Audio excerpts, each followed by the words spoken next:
দেখার চমৎকার আল্লাহ মাহফিলকে কবুল করেন। আমরা জেনে বলি আল্লাহুম্মা আমিন। মাশাআল্লাহ, দীর্ঘক্ষণ ধরে আলোচনা হয়েছে, আলহামদুলিল্লাহ। আল্লাহ শুকর।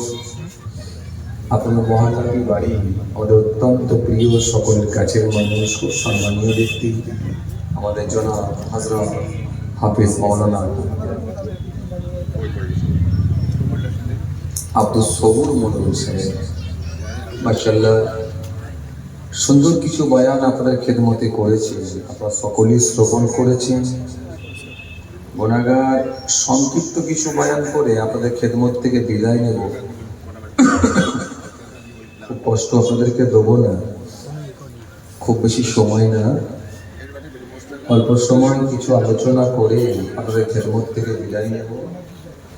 আল্লাহ আনিয়েছেন অনেক দূরের পর, অনেক পথ অতিক্রম করে আল্লাহ আপনাদের খেদমতে পৌঁছে দিয়েছেন, আলহামদুলিল্লাহ। তো এরপরে এসে দেখি যদি এত অল্প মানুষ, দেখতে খারাপ লাগে। মাহফিলের একটা সৌন্দর্য আছে, একটা ভালো লাগার ব্যাপার আছে। প্রত্যেকটা জিনিসের একটা মানানসই ব্যাপার আছে। আমি অনুরোধ করব, যারা রাস্তায় ঘোরাঘুরি করছেন, ছড়িয়ে ছিটিয়ে আছেন, আপনারা এসে বসে যান। আপনারা এসে বসে যান, সবাই এসে বসে যান। মাহফিলের সৌন্দর্য বাড়বে, দেখতে ভালো লাগবে। সবাই এসে বসে যান। কি ব্যাপার, সবাই এক ধারে বসছেন কেন? খানা কি ওই দিকেই দেওয়া হবে নাকি? না জুতো খুলতে সমস্যা, বুট খুলতে সমস্যা? একটু আগে আগে আসেন, সামনের দিকে আসেন। এই লম্বা হয়ে একদিকে বেরিয়ে যাচ্ছে, বাঁধের মতো হয়ে যাচ্ছে কেন? দেখতে খারাপ লাগে। একটু আগের দিকে আসেন। বুট খুলে রাখেন না, কেউ বুট নেবে না। এখানে তো সেই শিক্ষায় দেওয়া হয়। চলে আসেন, একটু আগে দিকে আসেন। সবাই এসে বসে যান। মাশাআল্লাহ কিছু সময় আলোচনা, মাশাআল্লাহ পরপর সব বক্তা আয়োজন আছেন, আলহামদুলিল্লাহ। শুরুতেই বারকাতান শরীফ হয়েছেন এই মহল্লার ইমাম, আমাদের সকলের অত্যন্ত প্রিয়, সকলের কাছে সম্মানীয় ব্যক্তি, শ্রদ্ধার পাত্র আমাদের জনাব হযরত হাফেজ মাওলানা শরীফুল ইসলাম সাহেব, মাশাআল্লাহ তরিকুল ইসলাম সাহেব, মাশাআল্লাহ। এটা নিয়ে আপনার সঙ্গে তিনবার দেখা হলো, তিনটি জলসায় দেখা হলো। দেখ আলহামদুলিল্লাহ, মুখটা খুব চেনা হয়ে গেল, আর ভোলার কথা নয়, মাশাআল্লাহ। তিনবার দেখা হলো পরপর। একটা হচ্ছে ওনার গ্রামে জলসা করলাম, একটা হচ্ছে ওনার মসজিদ যেখানে, মানে মহল্লার মসজিদ যেখানে, সেই মসজিদে উনি ইমামতি করেন, সেই মহল্লার ওয়াজ হচ্ছে। আর একটা করলাম ওনার শ্বশুর বাড়ি, এলাকাতে শ্বশুর বাড়িতে একটা জলসা করলাম, মানে তিনবার ওনার সঙ্গে দেখা। যাক আলহামদুলিল্লাহ, অত্যন্ত ভালো মানুষ, খুব ভালো মানুষ, আলহামদুলিল্লাহ।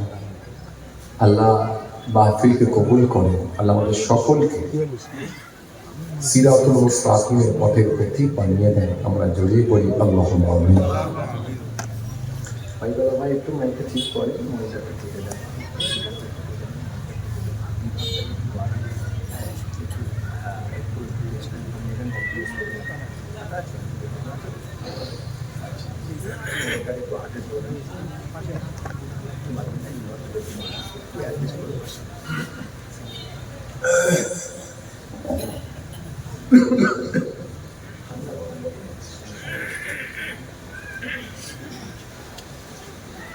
أعوذ بالله من الشيطان الرجيم.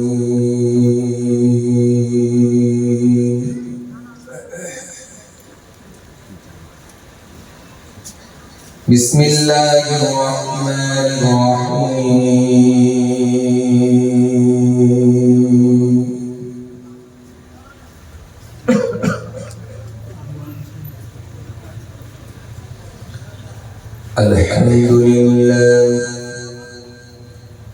الحمد لله نحمده ونستعينه ونستغفره ونؤمن به ونتوكل عليه ونعوذ بالله من شرور أنفسنا ومن سيئات أعمالنا. من يهده الله فلا مضل له ومن يضلله فلا هادي له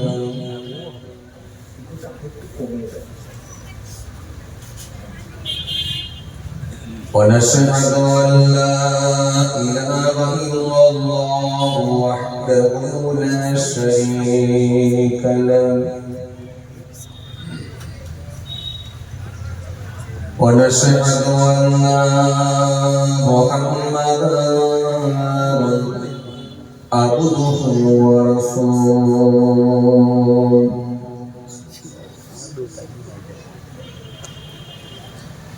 إن الله وملائكته يصلون على النبي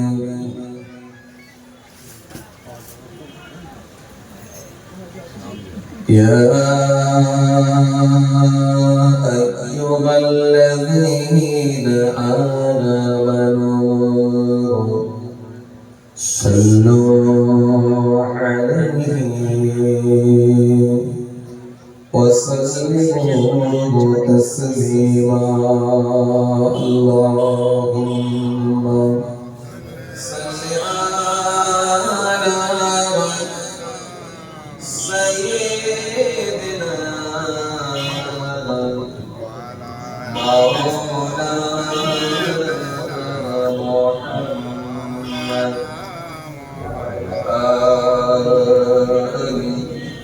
سيدنا مولانا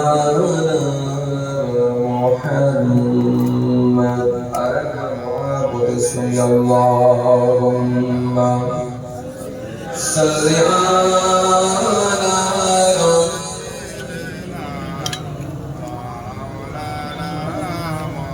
وعلى سيدنا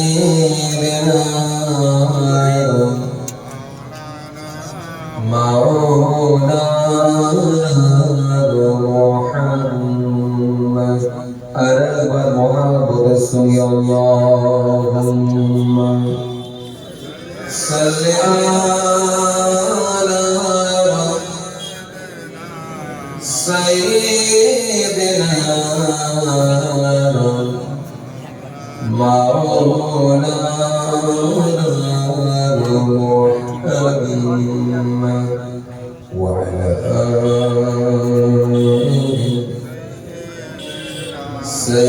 سيدنا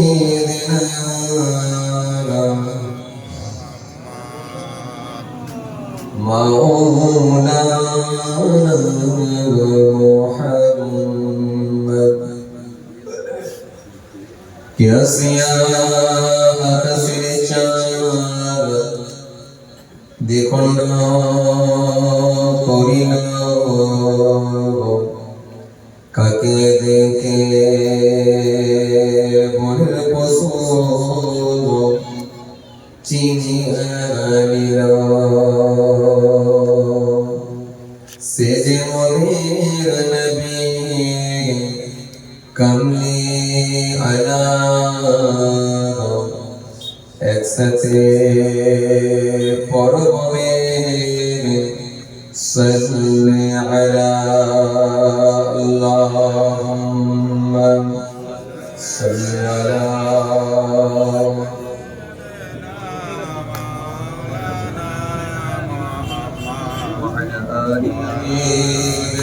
سيدنا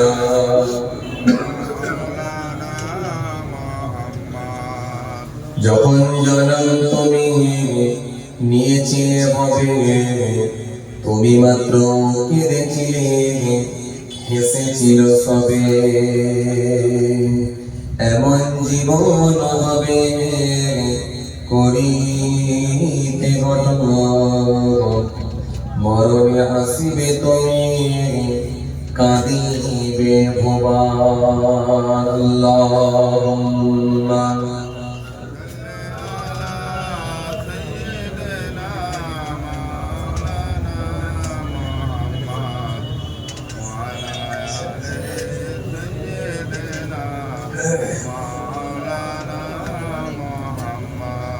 उनका दर चुनने का सिला मिल गया, उनका दर चुनने का सिला मिल गया, सर्वताया तुझको खुदा मिल गया,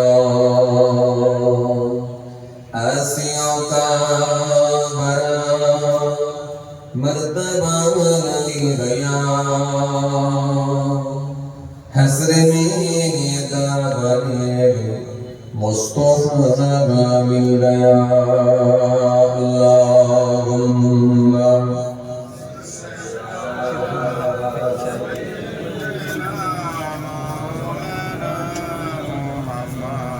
وعلى آله سيدنا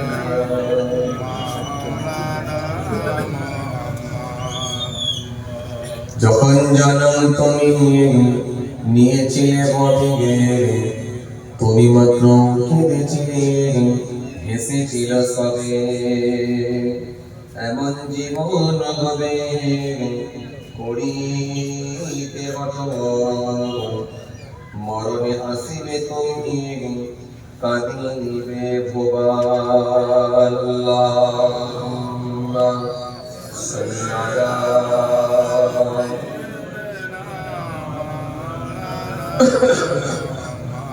وعلى آل سيدنا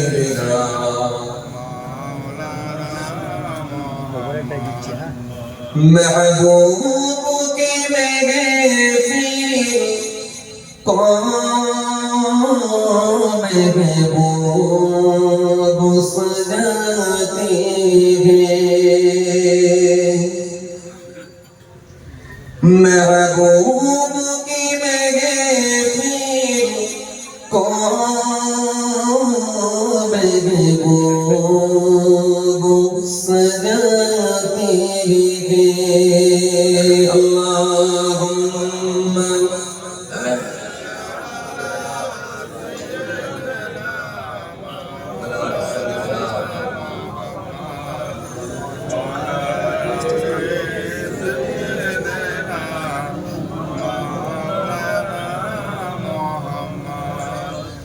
महबूब की महफिल को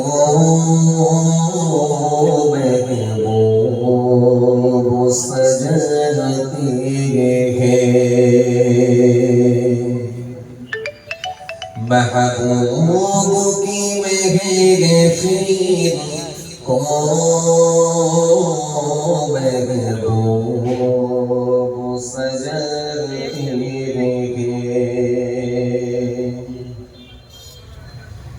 महबूब की महफिल को महबूब सजाते हैं,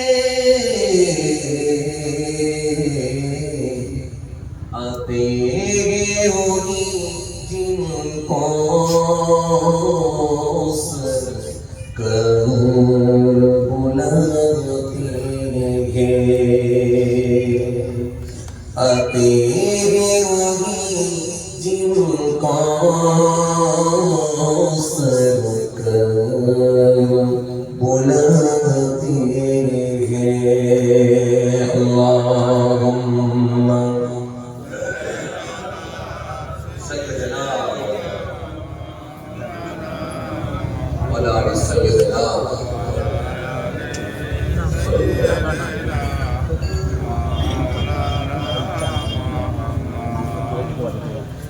जिनका बल दुनिया में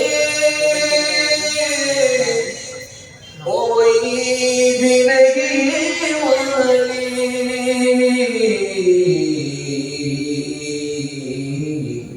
उनको भी मेरे आका सीने से लगाते हैं, महबूब की महफिल को महबूब सजाते वही जिनको सरकार बुलाते हैं। अल्लाहुम्मा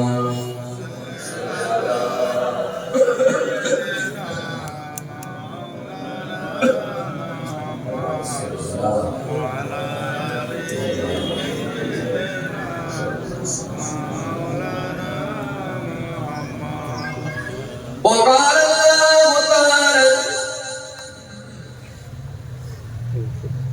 في كلامه المجيد والفرقان الحميد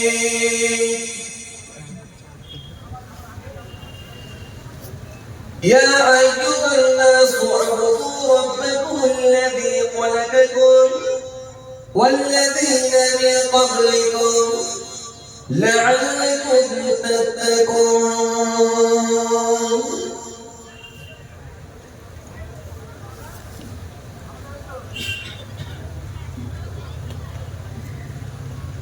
وقال النبي صلى الله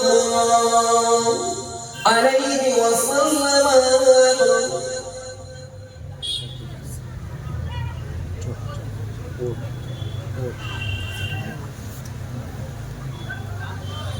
وعن ابي هريره رضي الله تعالى عنه قال كان رسول الله صلى الله عليه وسلم اذا لبس قميصا بدأ بما يدينه الى اخر الحديث او كما قال प्यारे সত্যিও দিনদার ইমানদার পরেজগার মুত্তাকি বলিষ্ঠ আল্লাহওয়ালা কবি মানুষেরা আজকের মাহফিলে বসে থাকা নামাজি রোজাদার দিনদার আল্লাহওয়ালা মানুষেরা আজকের মাহফিলে বসে থাকা বলিষ্ঠ কবি মানুষেরা আমার পিতৃতুল্য বাপেরা আজকের মাহফিলে বসে থাকা আমাদের বড় সন্তানেরা আমার ছোট ছোট ভাই বোনেরা আজকের মাহফিলে বসে থাকা বিশিষ্ট ব্যক্তিরা কারো লাইভ হচ্ছে নাকি না লাইভ হয় না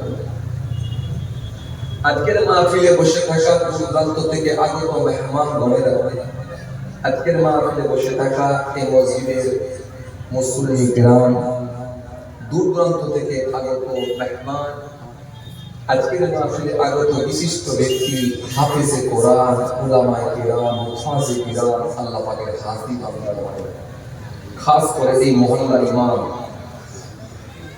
আমাদের সকলের কাছে অত্যন্ত প্রিয় সকলের কাছে খুব সম্মানীয় ব্যক্তি আমাদের সচিব মহতারাম জনাব হযরত মাওলানা ফরিদুল ইসলাম সাহেব মাশাআল্লাহ সবাইকে আমি আমার অন্তরস্থল থেকে অনেক অনেক সালাম শুভেচ্ছা ভালোবাসা জানিয়ে খুব অল্প সময় সংক্ষিপ্ত কিছু বয়ান করে আপনাদের খেদমত থেকে বিদায় পাশাপাশি আরো জানাই যারা আলিগুলো কেনায় আল্লাহ জানেন ছেড়ে বিদায় নিয়েছেন পারনা গ্রামে কবরস্থানে 3.5 জায়গা অধিকার করে অপেক্ষায় রত ইন্তজার করছেন ওয়েট করছেন সে কিয়ামতের দিনের জন্য জানাই জানাদেরকে আমি আমার অন্তরস্থল থেকে সালাম এবং মোবারক আল্লাহ পাকের রহমত প্রত্যেক ইমানদারের উপর হোক আমরা জোরে বলি আল্লাহুম্মা আমিন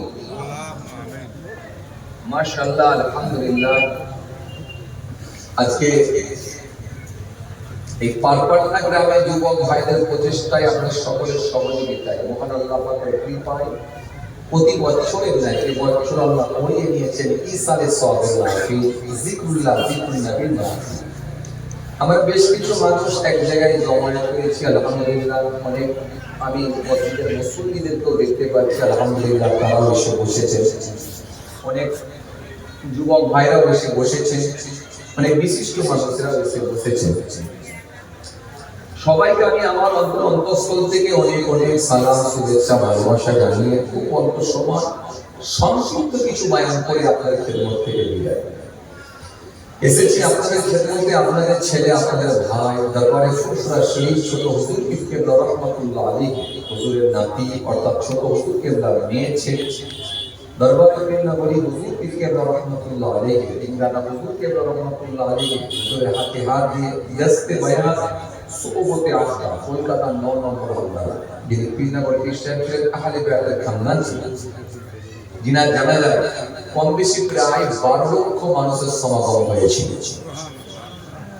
খুব জবরদস্ত আল্লাহ বলি ছিলেন। যাই হোক, সে হুজুর কেবলার আমি পবিত্র অর্থাৎ ছেলে আপনাদের ছেলে আপনাদের ভাই পীরজাদা মাহফুজুল্লাহ হুসাইন এসে হাজিরা দিয়েছি। কিছু সময় আলোচনা করে আপনাদের খেদমত থেকে বিদায় নেব। খুব কষ্ট দেবো না, আমারও শরীরটা গত পরশুদিন থেকে একটু খারাপ। এখন এই ঠান্ডা গরম ওয়েদার লেগে গিয়ে নাক কান বন্ধ হয়ে যাচ্ছে, মাঝে মাঝে কাশি ঢোক আসছে, একটু অস্বস্তি বোধ করছি। যাই হোক, আল্লাহর হুকুম। তো এসেছি আপনাদের খেদমতে অল্প সময় কিছু আলোচনা, আপনাদের দোয়া আর আমার পীর মুর্শিদের শেখ ফয়েজ আল্লাহ দয়া আপনার হাবিবুল্লাহ রাসূল আল্লাহ পাক কিন্তু চার কথা বলিয়ে না, সীমিত জ্ঞান বুদ্ধি থেকে বাইরিকু আন্নি ওয়ালাউ আয়া। এই দিকে লক্ষ্য করে দুটো একটা কথা আলোচনা করি আপনাদের খেদমত থেকে বিদায়। অধিবেশনটা তো আলহামদুলিল্লাহ এখন রোজের ব্যাপার হয়ে গেছে, প্রত্যেক দিনের ব্যাপার হয়ে গেছে। কি কথা ঠিক কি না? আজ এ পারা নাই কাল ও পারা। বড় তৎকালীন সময় জলসা মাহফিল কম হতো, গ্রামে একটা জলসা হতো, অন্যান্য পাড়া থেকে বা বিভিন্ন গ্রাম থেকে লোকজন আসতো ওয়াজ শুনতে। এখন প্রত্যেক জলসা, প্রত্যেক পাড়ায় পাড়ায় জলসা। আজ এ পারা নয়তো কাল ও পারা, পরশুও পারা, এই যে একটা ব্যাপার। জলসা মাহফিলটা তুলনামূলকভাবে অনেক দেরি চলেছে। আবার এরপরেও আবার মোবাইল ফোনের যুগ, এখন অ্যান্ড্রয়েড ফোন, মোবাইল ফোনের যুগ। 299 টাকা রিচার্জ করে আপাতত 28 দিনের জন্য সব হুজুর আপনার পকেটে চলে আসছে। লম্বা হুজুর, খাটো হুজুর, রোগা হুজুর, মোটা হুজুর সব হুজুরকে নিয়ে আপনি চলেছেন এখন। কথা ঠিক কি না? তো এরপরেও আমার ওয়াজ সমস্যা কিছু বাকি আছে বলে তো আমার মনে হচ্ছে। তবু আমরা এরকম মাহফিলগুলো হলে থাকতে পারি না বাড়িতে, এমনি যাই কেন? আমরা যাই রাসূলুল্লাহর মহব্বতে, ভালোবাসা, আমার আল্লাহর সন্তুষ্টির জন্য যাই। কারণ এই মাহফিলের একটা গুরুত্ব রয়েছে। মাজলিসু ফিহি খায়রুম মিন ইবাদাতিস 60 সানা। আল্লাহ নবী বলেছেন 60 বছর নফল ইবাদত করার থেকে একটা দ্বীনি মাজলিস হলো আল্লাহর কাছে প্রিয়, আল্লাহর কাছে উত্তম। মহব্বতে হবে না? 60 বছর নফল ইবাদত করার থেকে একটা দ্বীনি মাহফিল হলো আল্লাহর কাছে উত্তম, আল্লাহর কাছে প্রিয়। তাহলে মাহফিলের কিন্তু অনেক গুরুত্ব রয়েছে। এই মাহফিলকে যারা কাজে লাগাতে পেরেছে, কেউ আল্লাহর ওলি হয়ে গেছে। আবার এই মাহফিলকে যারা কাজে লাগাতে পারেনি, তারা ব্যর্থ হয়ে গোমরাহ হয়ে গেছে। সুতরাং এই মাহফিলটা আপনার আমার কাজে লাগানোর ব্যাপার। যে ব্যক্তিটা কথাগুলোকে মূল্যায়ন করেছে এবং সেগুলোকে বাস্তবায়ন করার চেষ্টা চালিয়েছে, মহান আল্লাহ যদি রাজি হয়ে যায়, সে ব্যক্তিগুলোকে আমার আল্লাহ কবুল করে দিয়ে আল্লাহর মনোনীত বান্দা বানিয়ে দিয়েছে। কারণ এই মাহফিল থেকে তৈরি হওয়া কথা বলে আসছে। তাই আমার বন্ধুরা, আমার সাথী, মহব্বতের ভাইরা, দেখেন আমরা নামাজ, রোজা, দাড়ি, টুপি, যাকাত, ফিতরা, দান, খায়রাত কেউ হয়তো করি, কেউ হয়তো কম করি, কেউ হয়তো বেশি করি, কেউ হয়তো করি না। সব রকম মিলিয়ে মানুষ চলে। কথা ঠিক কিনা বলুন? সব মিলিয়ে মানুষ। কিন্তু আমাদের কিন্তু কারোর কাছে কোনো গ্যারান্টি নেই, কোনো নিশ্চয়তা নেই যে আমার আমলটা আল্লাহর দরবারে কবুল হচ্ছে। আমি আল্লাহর কাছে প্রিয় বান্দা, এই গ্যারান্টি, এই নিশ্চয়তা কিন্তু আমরা কেউ দিতে পারবো না।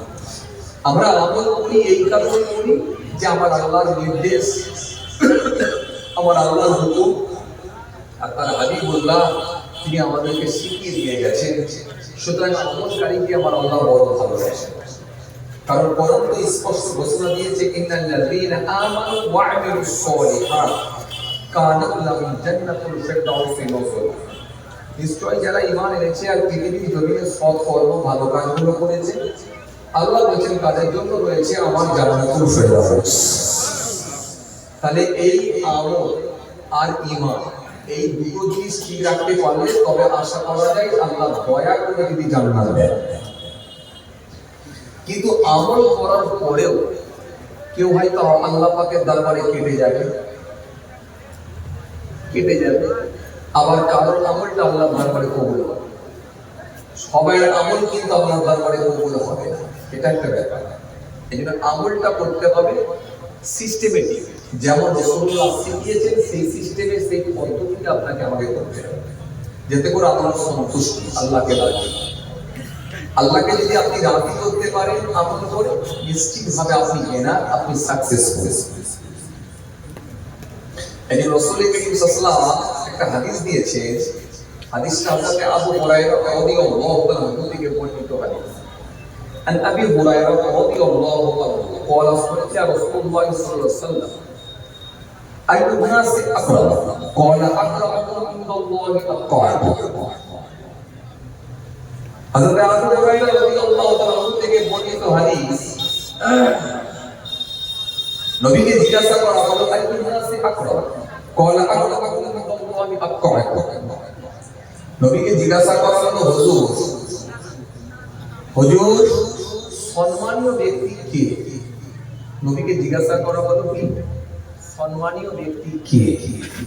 কথা শুনছেন? মাঝে করে শোনেন, আমার দিকে তাকান। আপনারা এসে কি হাদিস করেন, আলোচনা শুনছেন, একটু ভালো করে কথাগুলোকে মূল্যায়ন করার চেষ্টা করেন। নবীকে জিজ্ঞাসা করা হলো আইয়ুন নাসি আকরাম, ইয়া রাসূলুল্লাহ, হাদিসটা হলো সম্মানীয় ব্যক্তি কে? আল্লাহ পাকের দরবারে সম্মানীয় ব্যক্তি কে? নবী বলল ক্বালা আকরামুকুম ইনদাল্লাহি আতকাকুম। নবী এক কথাই উত্তর দিলেন। নবী কিন্তু এখানে বললেন না নামাজি লোকটা, দাড়িওয়ালা লোকটা, টুপিওয়ালা লোকটা, জুব্বাওয়ালা লোকটা, দাড়িওয়ালা লোকটা, যে লোকটা তাহাজ্জুদ পড়ে সে লোকটা, যে লোকটা বেশি বেশি করে দান করে সে লোকটা, যাকাত দেয় সে লোকটা, ফিতরা দেয় সে লোকটা। এই কথা কিন্তু আমার নবী বললেন না, বরং নবী এক কথায় উত্তর দিলেন ক্বালা আকরামুকুম ইনদাল্লাহি আতকাকুম। সেই লোকটি আল্লাহর কাছে সবথেকে বেশি সম্মানীয়, যে লোকটা সবথেকে বেশি পরহেজগার। বলবেন না সুবহানাল্লাহ? যে লোকটা সবথেকে বেশি পরহেজগার, যে লোকটা সবথেকে বেশি খোদাভীরু, যে লোকটা সবথেকে বেশি আল্লাহর ভয় ভীতি বেশি ঢুকাতে পেরেছে, সেই লোকটাই হলো আল্লাহর কাছে সম্মানীয় ব্যক্তি। কথাটা কি বুঝতে পারলেন? তাহলে আমল করে করে করে করে কেউ পরহেজগার হয়ে যায়, আবার কেউ আমল করেও পরহেজগার হতে পারে না, অন্তরের মরিচা মুক্ত হয় না। আমার কথা কিছু বুঝছে না স্যার? তাহলে আমল করে করে কোন ব্যক্তি পরহেজগার হয়ে যায়, মানে আয়নার মতো স্বচ্ছ হয়ে যায়, তার ভেতরে আল্লাহর ভয় ভীতি এমন ভাবে প্রবেশ করে ঢুকে যায়, সে লোকটি স্বচ্ছ হয়ে যায়। কথা কি বুঝছেন? আবার কোন ব্যক্তি দেখবেন আমল করলে কি হবে, নামাজ রোজা করলে কি হবে, তার ভেতরে আল্লাহর ভয় ভীতি ঢোকে না। আছে না আমাদের সমাজে? মুখে দাড়ি রেখে বাড়িতে বন্ধন ঢুকিয়ে রেখেছে, কথা বলছে না? আছে না? না মাথায় টুপি দিয়ে লটারির টিকিট কাটতে যাচ্ছে, লোক আছে না? আছে আছে। হাজি সাহেব হজ করে এসে জমি আল কেটে জমি বাড়াচ্ছে, লোক আছে না? নাই আছে না? নাই আছে। তাহলে আমল করলে কি হবে, দাড়ি টুপি করলে কিন্তু সবাই পরহেজগার হবে না। যে লোকটা পরহেজগার হয়ে গেছে, এক কথায় যার ভেতরে আল্লাহর ভয় ভীতি ঢুকে গেছে, এই লোকটাই হলো আল্লাহর কাছে সম্মানীয় ব্যক্তি।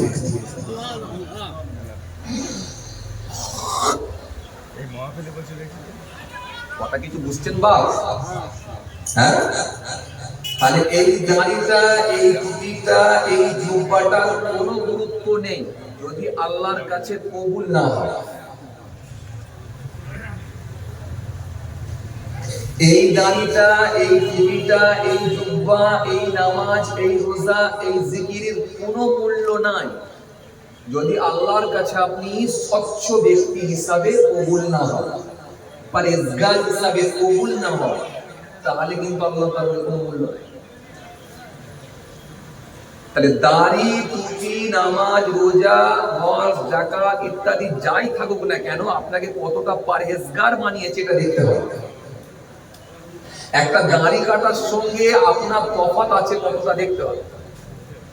একটা বেনামাজির সঙ্গে আপনি নামাজি, আপনার তফাৎ কতটা দেখতে হবে। একটা বেরোজাদারের সঙ্গে আপনি রোজাদার, আপনার সঙ্গে তফাৎ কতটা দেখতে হবে। আপনি রোজাদার, তাহলে তার সঙ্গে আপনার তফাৎ থাকবে, কারণ আপনি আমল করে করে করে করে যখন স্বচ্ছ হয়ে যাবেন, পরিষ্কার হয়ে যাবেন, তখন দেখবেন আপনি ত্রুটি মুক্ত মানুষ হয়ে যাবেন। আপনার লেবাস, পোশাক, হাঁটা চলা ফেরা, খাওয়া দাওয়া, নম্রতা, ভদ্রতা, শিষ্টাচার, ইনসানিয়া, ঐক্য, কালচার সব দেখবেন নবিয়ানা নকশায় চলে আসবে। আপনি মুখে দাঁড়িয়ে রাখবেন, মাথায় টুপি দেবেন, নামাজ পড়বেন, আর জমির আল ছাড়তে গিয়ে গালাগালি দেবেন, লুঙ্গিটা তখন পেঁচা বেঁধে নেবেন, মেদালি বেঁধে নিলে আপনি ফুল ফর্মে চলে এলেন। এটা হবে না, এটা হবে না। আপনাকে কেউ গালাগালি দিতে পারে, কিন্তু আপনি সেটাকে প্রতিরোধ করবেন অন্যভাবে। আপনি তার সঙ্গে সমানভাবে গালাগালি দিয়ে প্রতিরোধ করতে যাবেন, বা সমানভাবে গালাগালি দিয়ে প্রতিবাদ করতে যাবেন। এটা হবে না, এটা হবে না। কথা কিছু শুনছেন আমার? এই কথা কিছু শুনছেন? তাহলে আপনার আমল আপনাকে কতটা স্বচ্ছ বানিয়েছে এটা দেখতে হবে। যদি আপনার আমল যদি আপনাকে সুদ থেকে না বাঁচাতে পারে, ঘুষ থেকে না বাঁচাতে পারে, টুপি দাঁড়িয়ে আপনার কি বলে আমল যদি বিড়ির টান থেকে না বাঁচাতে পারে, গালাগালি থেকে না বাঁচাতে পারে, চুগলখড়ি থেকে না বাঁচাতে পারে, মিথ্যা থেকে না বাঁচাতে পারে, গীবত থেকে না বাঁচাতে পারে, অহংকার থেকে না বাঁচাতে পারে, পর চর্চা থেকে না বাঁচাতে পারে, তাহলে যাদের আমল যাচ্ছে না। আমল আমল যাচ্ছে না। কথা কিছু বুঝছেন না? এই কথা কিছু বুঝছেন? আপনার আমল আপনাকে কতটা চেঞ্জ করে দিয়েছে, পাল্টে দিয়েছে দেখতে হবে। আপনার আমল যদি আপনাকে পাল্টে দেয়, আপনার লেবাস, পোশাক, কথাবার্তা, হাঁটা চলা ফেরা, খাওয়া দাওয়া, ব্যবসা বাণিজ্য, কারবার, আপনার চরিত্র, আপনার কালচার, আপনার শিষ্টাচার, আপনার পারিবারিক জীবন, আপনার সাংসারিক জীবন, রাজনৈতিক জীবন, অর্থনৈতিক জীবন সব যদি আপনার দ্বারা পাল্টে যায়, তাহলে জানবেন আল্লাহর কাছে আপনি প্রিয় বান্দা হতে পেরেছেন, স্বচ্ছ ব্যক্তি হতে পেরেছেন। আপনি স্বচ্ছ ব্যক্তি যদি হতে পারেন, তবেই কিন্তু আল্লাহর কাছে প্রিয় বান্দা হতে পারবেন। এর নবী এক কথায় উত্তর দিলেন, কি বললেন?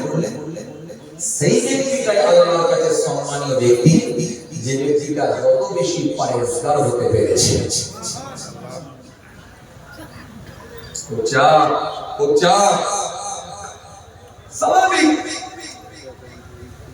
একটা লোক নামাজ পড়ে না, রোজা রাখে না, দাঁড়িয়ে রাখে না, তাসবিহ করে না, তার সঙ্গে তাহলে আপনার তফাৎ কি হলো? আপনি তো আমল করেন, তো তার সঙ্গে আপনার যদি কোনো তফাৎ না থাকে, তাহলে কি আমল করবে?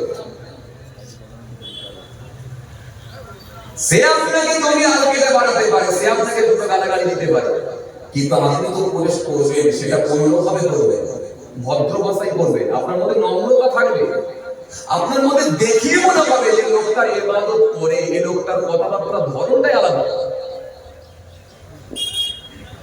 কথা কি বুঝতে পারছেন? এই কথা বুঝতে পারছেন? না হলে এটার কোনো দাম নেই, কিন্তু না হলে এটার কোনো দাম না, না হলে আপনার টুপি, নামাজ, রোজার কোনো মূল্য না।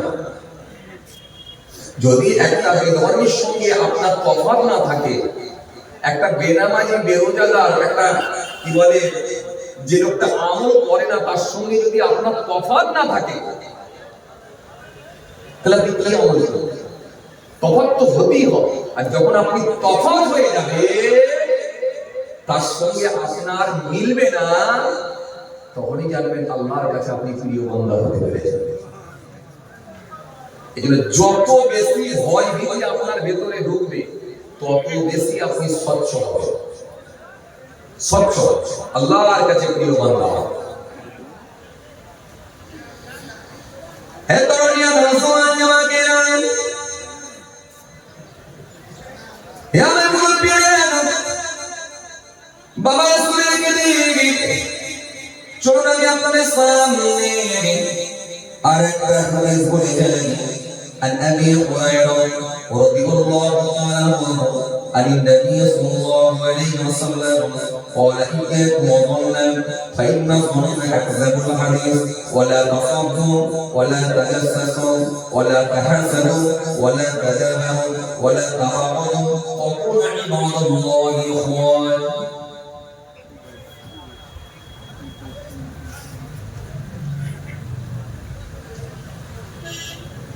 এই একটা হাদিস যদি আপনাদের সামনে কিছুটা ব্যাখ্যা করি আপনার অনেকটা আরো ক্লিয়ার হয়ে যাবে যে স্বচ্ছ হতে গেলে কেমন করে হতে পারে। আর বিশ্বাস করেন স্বচ্ছ ব্যক্তি যদি না হয় আল্লাহর কাছে কোনো মূল্য না। আল্লাহ দেখতে চায় বান্দা আমল করে তার ভেতরে কতটা ভয় ভীতি ঢুকেছে। কার ভয়? আমার ভয়। আমি আল্লাহর ভয়, আমি আল্লাহর ভয় ভীতি কতটা ঢুকেছে।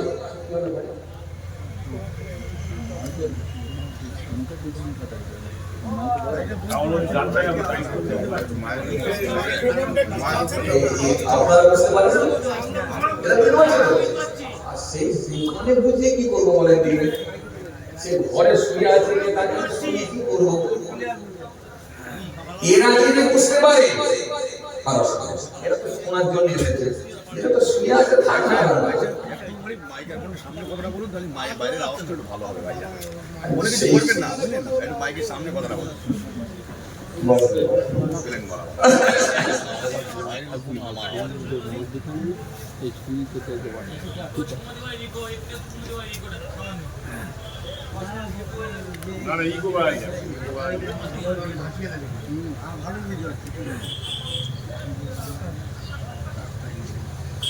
এই হাদিসটার মধ্যে আমার নবী সুন্দর করে বললেন قال إياكم والظن فإن الظن أكذب الحديث। আমার নবী সুন্দর করে জানিয়ে দিলেন তোমরা ধারণা করো না, আন্দাজিয়ে কথা বলো না। কেন আন্দাজিয়ে কথা বলাটা বড় মিথ্যা। আপনি নামাজ পড়েন,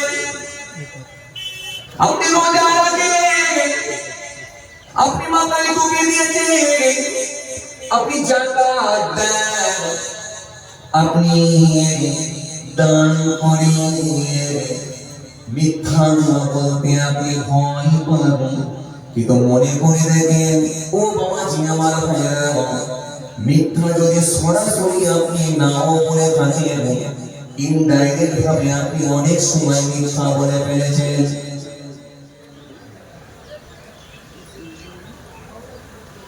আমি আপনাকে একটা হাদিস দিয়ে শুরু করেছি যে আপনি কতটা স্বচ্ছ হয়েছেন। বুঝতে পারছেন?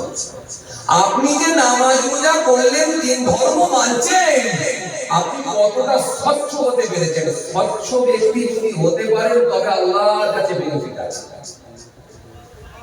স্বচ্ছ ব্যক্তি না হলে আল্লাহর কাছে কোনো মূল্য নাই, কোনো বেনিফিট নাই। আমি এটা আপনাকে বোঝাতে চাইছি।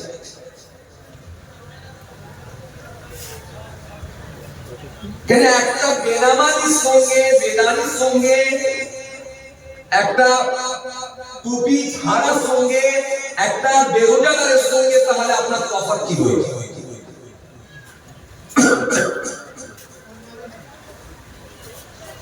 চলুন আমি আপনাদের সামনে যে হাদিসটা বলছিলাম, তাহলে এই হাদিসের মধ্যে আল্লাহ নবী বলেন, সুন্দর করে নবী আমার জানিয়ে দিলেন قال إياكم وظن فإن الظن أكذب الحديث। আমি রাসূলুল্লাহ সুন্দর করে জানাই তোমরা ধারণা করো না, আন্দাজে কথা বলো না, ধারণা করো মিথ্যা। আপনারা মনে আমার কথাটা ঠিকঠাক করতে পারেন না, আমি একটু মেসাল দিছি না, আপনারা বুঝতে পেরে যাবেন ধারণাটা কেমন মেনে করেন। মনে করবেন চাচাটা জামাই বাড়ি থেকে আসছেন, কিংবা কোনো একটা ভাই টাকা জামাই বাড়ি থেকে ফিরছে, হাতে একটা চামড়ার ব্যাগ আছে, চোখে একটা চশমা আছে, হাতে একটা টাইটান ঘড়ি আছে, একটু হ্যান্ডসাম চেহারা।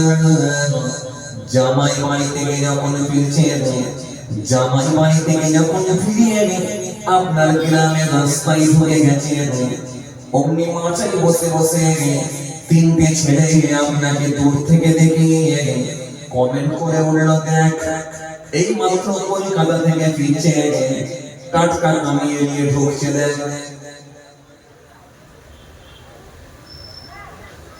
এরকম করে মাত্র কলকাতা থেকে ফিরছে, টাকা দেখছিস, টাকা কামিয়ে দিল, চেহারাই আলাদা হয়ে গেছে। বলে টাকা কামিয়ে দিয়ে দিচ্ছে তো, গ্লেজই আলাদা হয়ে গেছে। আসলে আপনি ফিরছেন কোথা থেকে? জামাই বাড়ি থেকে। জামাই বাড়িতে লোক গেলে সেখান থেকে টাকা কামিয়ে নিয়ে আসে না বরং সেখানে কিছু দিয়ে আসে? মেয়ে আছে, জামাই আছে, নাতি নাতনিরা আছে, সেখানে বরং কিছু দিয়ে আসে, কামিয়ে নিয়ে আসার কোনো জায়গা নাই। কিন্তু আপনি আন্দাজে মেরে দিয়ে বললেন, কামিয়ে নিয়ে এসেছে, চেহারা আলাদা হয়ে গেছে, চেহারাটাই গ্লেজি হয়ে গেছে, চশমা দেখেছিস, ঘড়ি দেখেছিস, ব্যাগটা দেখেছিস, তার মানে ইনকাম ভালোই করে নিয়ে চলে এলো কলকাতা থেকে। আপনি যেটা বললেন সেটা কিন্তু নয়, এটা হলো আলাদা ধারণা করে বললেন, এটাই হলো আন্দাজে কথা। খুব ভালো করে শুনবেন, এটা হলো আন্দাজে কথা, এটা হলো আন্দাজে কথা। আমি আরেকটা মিসাল দিলে আপনি খুব ভালো ক্লিয়ার হয়ে যাবেন, আরো ভালো করে বুঝতে পারবেন। মনে করুন আপনি আপনার বাড়ি থেকে বেরিয়ে আপনি আপনার বাড়িতে আছেন, হঠাৎ করে দেখা যাচ্ছে আপনার কাছে একটা ফোন ঢুকলো। ফোন কে ফোন করেছে? আপনার সম্বন্ধী, আপনার শালাবাবু ফোন করেছে। শালাবাবু ফোন করে বলছে, হ্যালো দুলা ভাই। আপনি চমকে উঠেছেন, তার আওয়াজ শুনে বুঝতে পেরেছেন যে কিছু একটা বিপদের সংবাদ। কারণ মানুষের ডাক শুনলে বোঝা যায় যে কোন ডাকটা কেমন আসছে, তার মানে তার গুরুত্ব কেমন দেওয়া দরকার। সব কান্না সমান হয় না, সব ডাক কিন্তু সমান হয় না। একটা মেয়ে যখন বিয়ে হয়ে গেছে, বিয়ের পরে একটা মেয়ে বিয়ের সাথে হয়ে গেছে, শ্বশুর বাড়ি যাচ্ছে, শ্বশুর বাড়ি যখন যাবে তার একটা কান্না থাকে, সেই কান্না আলাদা। আবার কোনো মানুষ পৃথিবী ছেড়ে চলে যাচ্ছে, সেটা বাপ হতে পারে, মা হতে পারে, বেটা বেটি যখন কাঁদে সেই কান্না হয় আলাদা। কথা কিছু শুনছেন? আমাদেরকে বোঝার চেষ্টা করা যাচ্ছে। তাহলে মারা গেছে, কবরে চলে যাবে, সে কান্না হয় আলাদা। আবার মেয়ে শ্বশুর বাড়ি যাচ্ছে, সে কান্না হয় আলাদা। দুটো কান্না কিন্তু এক। তাহলে এটা হচ্ছে ঘর বাড়ি ছেড়ে, মা বাবা ছেড়ে, ভাই বোন ছেড়ে আমি শ্বশুর বাড়ি চলে যাচ্ছি, মনটা খারাপ করছে। গ্রাম ছেড়ে চলে যাচ্ছি, মনটা খারাপ করছে। কিন্তু আবার বুঝছি যে এটাই হলো শরীয়তের হুকুম, এটাই হলো সিস্টেম, আমাকে এক জায়গা থেকে আর এক জায়গায় যেতেই হবে। আবার আস্তে আস্তে খবর নিয়ে চলে আসছি। তাহলে এই কান্না ভাই আলাদা। এটা কোনো কষ্টের কান্না নয়, এটা সেই কষ্টের কান্না নয় যেটা পৃথিবী ছেড়ে চলে যাচ্ছে, সেই কষ্টের কান্না নয়, সেই কষ্টের কান্না কিন্তু আলাদা। এখানে যদি আপনাকে কেউ ডাক দেয়, নাম ধরে ডাকে, বললে এই অমুক এখানে আয়, এটা ডাক হয়ে গেল আলাদা, এটার আওয়াজ হয়ে গেল আলাদা। আবার যদি কেউ মানে একটা তারামে এক চিল্লে আওয়াজ দিয়ে বলে এই অমুক এখানে তাড়াতাড়ি আয়, তার মানে আপনি বুঝতে পেরে যাবেন যে এটা কোনো বিপদের সমস্যা। কথা বলে না, এত জোরে আওয়াজ দিচ্ছে মানে নিশ্চয়ই একটা কিছু বিপদ হয়েছে। রাতগুলোর সময় চিৎকার মেরে যখন চিল্লেছে, তখন বুঝতে পেরেছেন অমুকের ঘরে কিছু একটা ঘটনা ঘটেছে। কথা কিছু বুঝতে আওয়াজকে ভালো করে বোঝার চেষ্টা করেছে। তাহলে এই আওয়াজটা কিন্তু আলাদা। এখন আপনাকে যদি সম্বন্ধী ফোন করে যদি বলে তোরা ভাই কোথায় আছেন তাড়াতাড়ি রেখে বল, ভাত খাচ্ছিলেন ভাত রেখে দিলেন, রেখে দিয়ে বুঝতে পেরেছেন যে কিছু একটা বিপদের খবর আসছে, মনে হয় কিছু একটা বিপদের খবর আসছে। যেই বুঝতে পেরে গেলেন যে বিপদের খবর আসছে, আপনি তো আগ্রহ নিয়ে শুনতে লাগলেন, শুনতে গিয়ে আপনি বললেন ভাই কি হয়েছে তাড়াতাড়ি বল। বলে আব্বাস শরীর খারাপ, মাথা ঘুরে পড়ে গিয়েছিল, কেমন হয়ে গেছে, তাকে হসপিটালে নিয়ে যাচ্ছি, তাড়াতাড়ি রোদে এসো। এখন বলেন তো আপনার আর খাওয়া দাওয়াটা হবে? আপনি খাওয়া দাওয়া সব ছেড়ে দিয়ে কোনো রকমে হাতটা ধুয়ে খানিটা খেয়ে প্যান্ট জামা পরে সঙ্গে সঙ্গে আপনি রেডি হয়ে রাস্তায় চলে গেলেন। কখনো মানি ব্যাগটা নিয়েছেন আর খালি মোবাইল ফোনটা নিয়েছেন, নিয়ে রাস্তায় চলে গেলেন। কেন? এখনই শ্বশুরকে এমার্জেন্সি হসপিটালে নিয়ে গিয়ে ভর্তি করতে হবে। এই যে দ্রুত আপনি হেঁটে হেঁটে যাচ্ছেন, এখন দেখা যাচ্ছে সামনে পোস্টারের উপরে, অর্থাৎ লাইনের একটা যে পোস্টার হয়, পোস্টারের উপরে 4টে ছেলে বসে আছে। আপনার দিকে একবার তাকালো, আপনার কথা বলারও সময় নাই, এত ব্যস্ততা, আপনি এত ব্যস্ত, কথা বলারও টাইম নাই। আপনি সঙ্গে সঙ্গে তাদের দিকে মুখটা ঘুরিয়ে নিয়ে আপনি আপনার মতো হেঁটে চলে যাচ্ছেন। এই যে 4জন ছেলে আপনি চলে যাওয়ার পরে আপনার বিরুদ্ধে কমেন্ট করছে, দেখেছিস কত অহংকার, একটু কথা বলতে বললো, কথা কি বুঝতে পারছেন? এই যে কথাটা বললো, দেখেছিস কত অহংকার, একটু কথা বলতে বললো নি। আর একজনা বলছে হ্যাঁ দেখছি কদিন ধরে লক্ষ্য করছি এরকমই হয়ে গেছে ওর। আর একজনা বলছে কেন হবে না, আপনারা দুজনে কামাচ্ছে। এই অহংকার তো হওয়া স্বাভাবিক, দুজনা কামাচ্ছে, অহংকার হওয়া স্বাভাবিক। তাহলে একজন যে একই রকম কথা বললো, আসলে আপনি কোথায় যাচ্ছেন, কি ব্যস্তর মধ্যে আছেন, কি চাপের মধ্যে আছেন, এরা কিন্তু কেউ জানলো না। সব কটাই আন্দাজে আন্দাজে কথা বললো।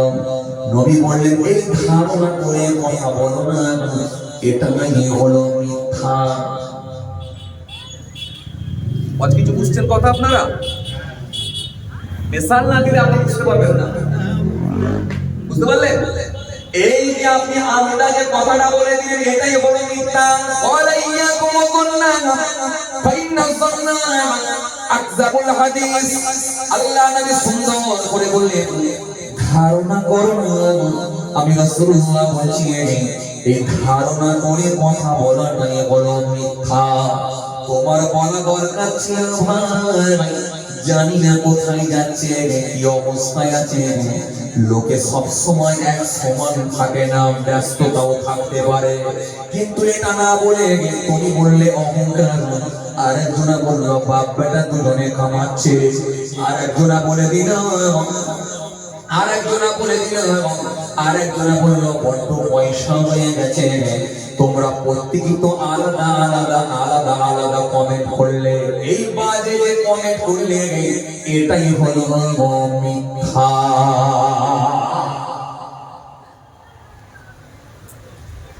এই জন্য আমাদের ময়দানে বহু মানুষ দাঁড়িয়ে কেটে যাবে, অনেক নামাজি লোক কেটে যাবে, রোজাদার লোক কেটে যাবে, তাসবিহওয়ালা লোক কেটে যাবে, দাড়ি থাকবে, টুপি থাকবে, নামাজ থাকবে, খালি পাপ মুক্ত না হওয়ার কারণে তারা স্বচ্ছ হতে পারে না। আর স্বচ্ছ ব্যক্তি না বলে আল্লাহর কাছে প্রিয়জন প্রিয় বান্দা হতে পারে না। এই জন্য বাবাজি আমার ভাইরা, দাড়ি রাখা, টুপি পরা, জুব্বা পরাটা বড় ব্যাপার নয়। বড় ব্যাপার হলো আপনি নিজেকে কতটা বাঁচিয়ে রাখতে পেরেছেন, আপনি নিজেকে কতটা পাপ মুক্ত বানাতে পেরেছেন। যদি আপনি নিজেকে পাপ মুক্ত বানাতে পারেন, টুপি মুক্ত বানাতে পারেন, গোনা মুক্ত বানাতে পারেন, নিশ্চিত ভাবে আপনি স্বচ্ছ হয়ে যাবে। এই জন্য আমি যে হাদিসটা আপনাদের সামনে বলেছিলাম, পয়লা ইয়াকুম ওয়াজন্না নজরনা আকযাবুল হাদিস, যেন একটা হাদিস দিয়েছে নবী, এর মধ্যে অনেকগুলো কথা বলেছে। এই কথাগুলো একদম কত বাস্তবের সঙ্গে মিল আছে, আপনি অবাক হয়ে যাবেন। একেবারে কত বাস্তব হাদিস, আমি তাই অবাক হয়ে যাই মাঝে মাঝে যে আমার নবী সাল্লাল্লাহু আলাইহি ওয়াসাল্লাম আল্লাহ কি জ্ঞান দিয়েছিলেন। 1500 বছর আগে তিনি যা দিয়ে গেলেন উম্মতের জন্য, সব একটা একটা একটা একটা করে মিলতে বাধ্য। নবীকে আল্লাহ ওই জ্ঞান দিয়েছিলেন, কত দূরদৃষ্টি সম্পন্ন নবী ছিলেন। ১,৫০০ বছর আগে যেটা দিয়ে গেছেন সেটাই উম্মতের জন্য লেগে যায়। কথা বুঝে আসছে বাপ? তাহলে এখান থেকে আপনি আমি কি বুঝতে পারছি, দাড়ি টুপি বড় জুব্বা এটা বড় ব্যাপার না। বড় ব্যাপার আপনি নিজেকে কতটা পরহেজগার বানাতে পেরেছেন, স্বচ্ছ বানাতে পেরেছেন। এক প্রকার আপনি কতটা ত্রুটি মুক্ত হতে পেরেছেন, এটা আপনাকে দেখতে হবে। আর ত্রুটি মুক্ত যখন আপনি হয়ে যেতে পারবেন, তখন দেখবেন আপনার সবটাই নকশাটা আলাদা হয়ে যাবে। আপনার কথাবার্তা, আপনার হাঁটা, আপনার খাওয়া, আপনার চলা, আপনার লেবাস, আপনার পোশাক, আপনার মার্জিত ভাষায় কথা, আপনার মধ্যে শিষ্টাচার, আপনার মধ্যে নম্রতা, আপনার মধ্যে ভদ্রতা, আপনার মধ্যে মানবিকতা, সব দেখবেন একটা একটা করে ঢুকে যাবে যখন আপনি ত্রুটি মুক্ত হতে পারবেন। শুধু যে দাঁড়িয়ে রেখে জুব্বা পরে কোনো লাভ হবে না। চলো, তাহলে আপনার সামনে আমি যে হাদিসটা বলতে বলতে চলে এলাম। আল্লাহ নবী সুন্নাহ পড়ে জানেন, নবী আমার সুন্নাহ পড়ে জানেন কি বললেন? قال إياكم وظن فإن الظن أكثر الحديث ولا تصدقوا ولا تجسسوا ولا تحسدوا ولا تدابروا ولا تباغضوا وكونوا عباد الله إخوانا। আল্লাহ নবী হাদিসের মধ্যে সুন্দর করে একটা একটা করে জানিয়েছেন। তার মধ্যে প্রথমে যেটা বললেন, মিথ্যা বলো না, কিন্তু মনে রেখো ধারণা তোমরা করো না, আন্দাজে যেন কথা বলে দিও না। কারো সম্পর্কে কথা বলতে হলে খুব ভালো করে তোমাকে যাচাই বাছাই করতে হবে, তারপরে তোমাকে কমেন্ট করতে হবে। আন্দাজে যেন কথা বলে দিও না।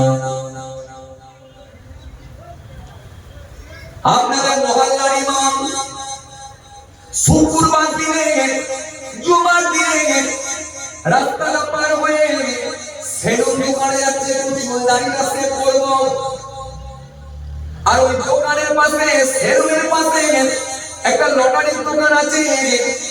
আপনি দূর থেকে আন্দাজে বলে বসলেন, দেখেছ হুজুরের অবস্থা খালি দেখো, ৪,৫০০ টাকা বেতন পাই বলে হুজুর লুকিয়ে লুকিয়ে মারছে দেখো।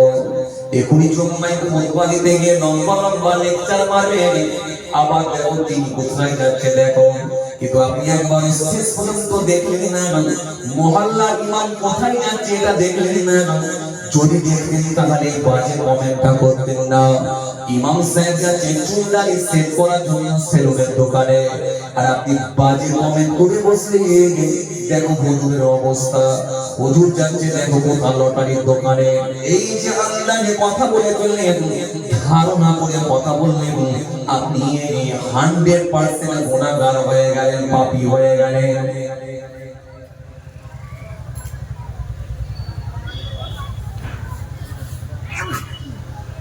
কথা কিছু বুঝতে পারছেন?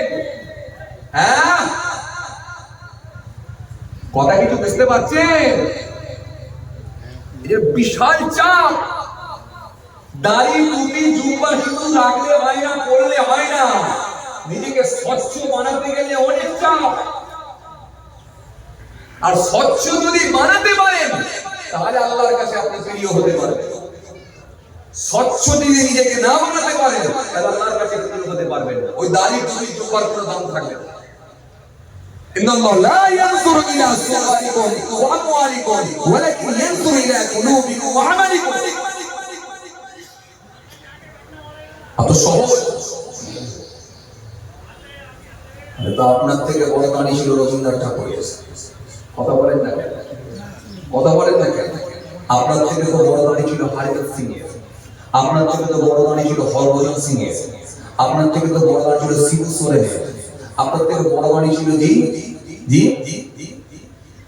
জি আপনার থেকে তো বড় দানি ছিল ভারতের প্রাক্তন প্রধানমন্ত্রী, যিনি কিছুদিন আগে মারা গেলেন, মনমোহন সিং এর।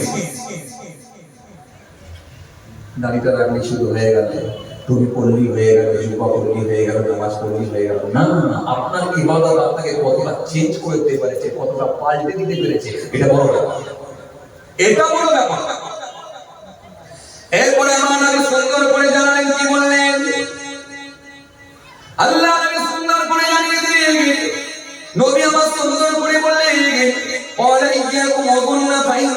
আকসামুল হাদিস ওয়ালা তাসাব্বু ওয়ালা তাহাসাদু ওয়ালা তাসাব্বু ওয়ালা তাজাসসু।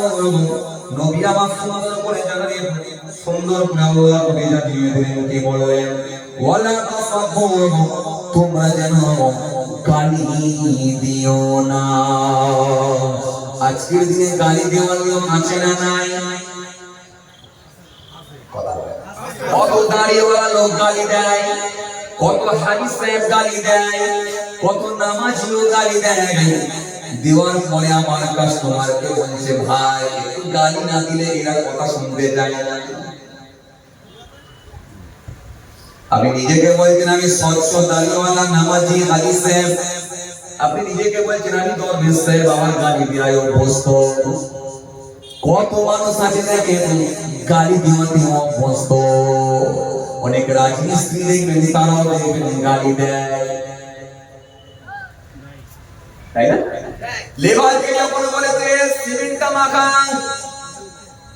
বালি কটা নাবা, বালি বলেছে চাল করা, সিমেন্ট কটা নাবা, সিমেন্ট বলেছে আড়াই করা, কিংবা বালি বলেছে 7 করা, সিমেন্ট বলেছে 5 করা, সিমেন্ট হলো 5 করা, বালি হলো 7 করা কি 8 করা। এখন যদি লেবার একটু মিস্টেক করে ঘুরিয়ে দেয়, 8 করা যদি সিমেন্ট হয়ে যায় আর যদি 5 করা বালি হয়ে যায়, তাহলে ওই মিস্ত্রির কাছে লেবারকে গালাগালি খেতে হবে না? হবে না? এই যে আপনি গালাগালি দিয়ে দিলেন, আপনার জবানটাকে আপনি নাপাক বানিয়ে ফেললেন। এই গালাগালি দিয়ে মনে রাখবেন কখনো আল্লাহ দরবারে দোয়া কবুল হয় না। এই জবানটাকে আমার আল্লাহ পবিত্র রাখার জন্য আল্লাহ পেটের ভিতরে আপনার খাবারের ব্যবস্থা করেছিলেন, মায়ের নালীর সঙ্গে আপনার নালী জয়েন্ট করে দিয়েছিলেন। এই মায়ের নালীর সঙ্গে আপনার নালী পেটের মধ্যে আল্লাহ জয়েন্ট করে দিয়েছিলেন খালি আপনার মুখটাকে পবিত্র রাখার জন্য, যাতে করে এই মুখ দিয়ে আপনি গালাগালি দেবেন না, এই মুখ দিয়ে আপনি হারাম খাদ্য খাবেন না, এই মুখ দিয়ে আপনি সুদ খাবেন না, এই মুখ দিয়ে আপনি ঘুষ নেবেন না, এই মুখ দিয়ে আপনি হারাম খাদ্য ভক্ষণ করবেন না। এই জন্য আমার আল্লাহ জবানটাকে পবিত্র রাখার জন্য মায়ের পেটের মধ্যে আপনার নালীর সঙ্গে মায়ের নালী আল্লাহ লাগিয়ে দিয়েছিলেন। 10 মাস ধরে আপনি পেটের মধ্যে ছিলেন, আল্লাহ আপনার খাওয়ানোর ব্যবস্থা করে দিয়েছিলেন, আল্লাহ আপনার খাওয়ার ব্যবস্থা করেছিলেন, কিন্তু জবান দিয়ে আল্লাহ খাওয়ান না।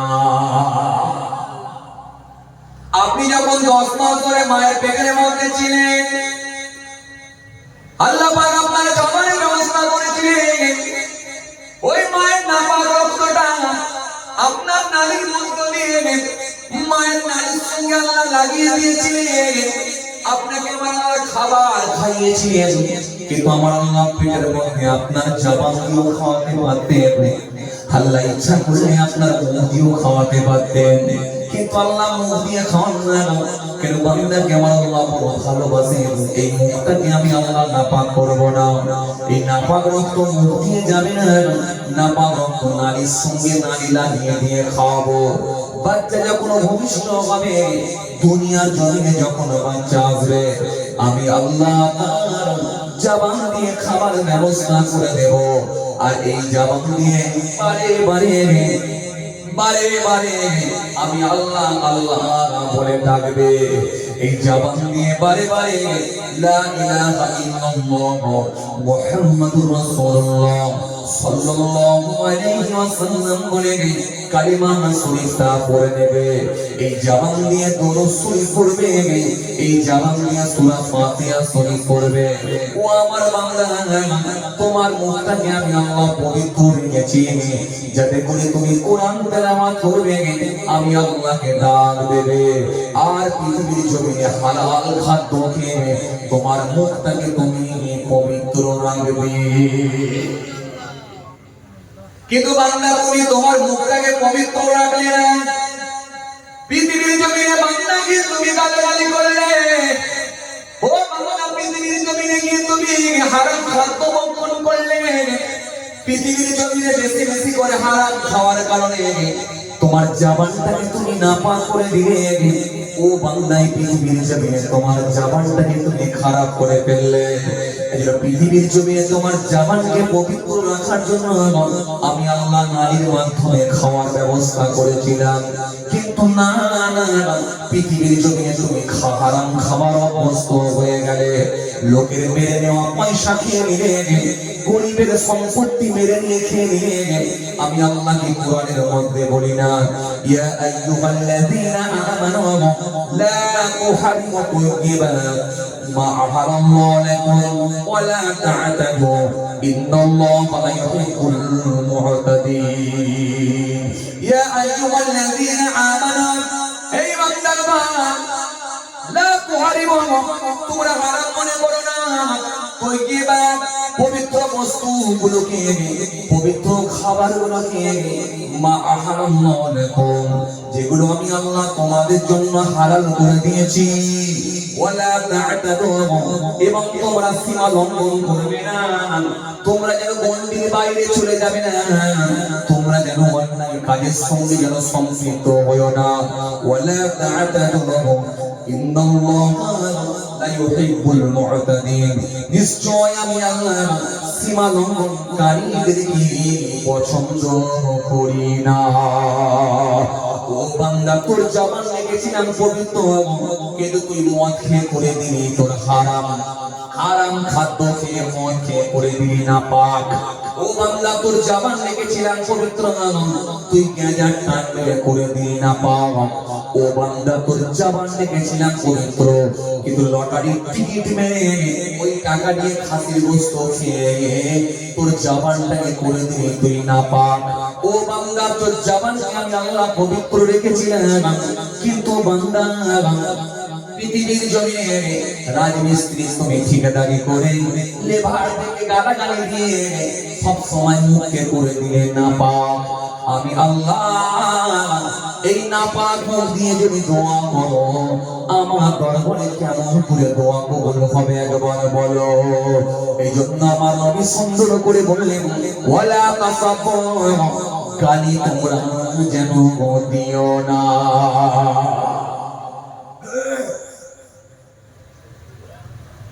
আলোচনা কিছু বুঝতে পারছেন বা? আলোচনার বিষয়বস্তু কিছুটা স্বচ্ছ আপনাকে হতে হবে। এই স্বচ্ছ হতে গেলে আপনাকে অন্যায় কাজ থেকে বেঁচে থাকতে হবে। আমি একটা ছোট্ট হাদিস পড়েছিলাম, সেই হাদিস দিয়ে কিছু অন্যায় কাজ যেগুলো পৃথিবীর জমিনে হচ্ছে, আজকে বর্তমানে হচ্ছে খুব বেশি বেশি, সেইগুলো একটা একটা করে আমরা জানাতে চাই একটা হাদিস থেকে। তাহলে একটা রাজমিস্ত্রি যদি লেভার ভুল করে, আপনি ওইভাবে প্রোটেস্ট করবেন না। আপনি কিভাবে বলবেন? তাকে বলবেন, তাকে ভয় দেখান, নিশ্চয়ই আপনি ভয় দেখাবেন না। ভয় দেখালে সে আপনার কথা শুনবে না, নিশ্চয়ই ভয় দেখান। কিভাবে বলবেন? এই ছেলে, কাজ করার ইচ্ছা আছে? যখন তোমাকে আমি সিমেন্ট আর বালির ভাগটা বলেছিলাম, তোমার কানটা কোন দিকে ছিল? দাঁড়াও, তোমার বাপকে আমি ফোন করছি, কালকে ঘর পাঠিয়ে দেবো। তাকে এমন ভাবে কড়া মিজাজে বলুন, সে অটোমেটিকলি ভয় পেয়ে যাবে।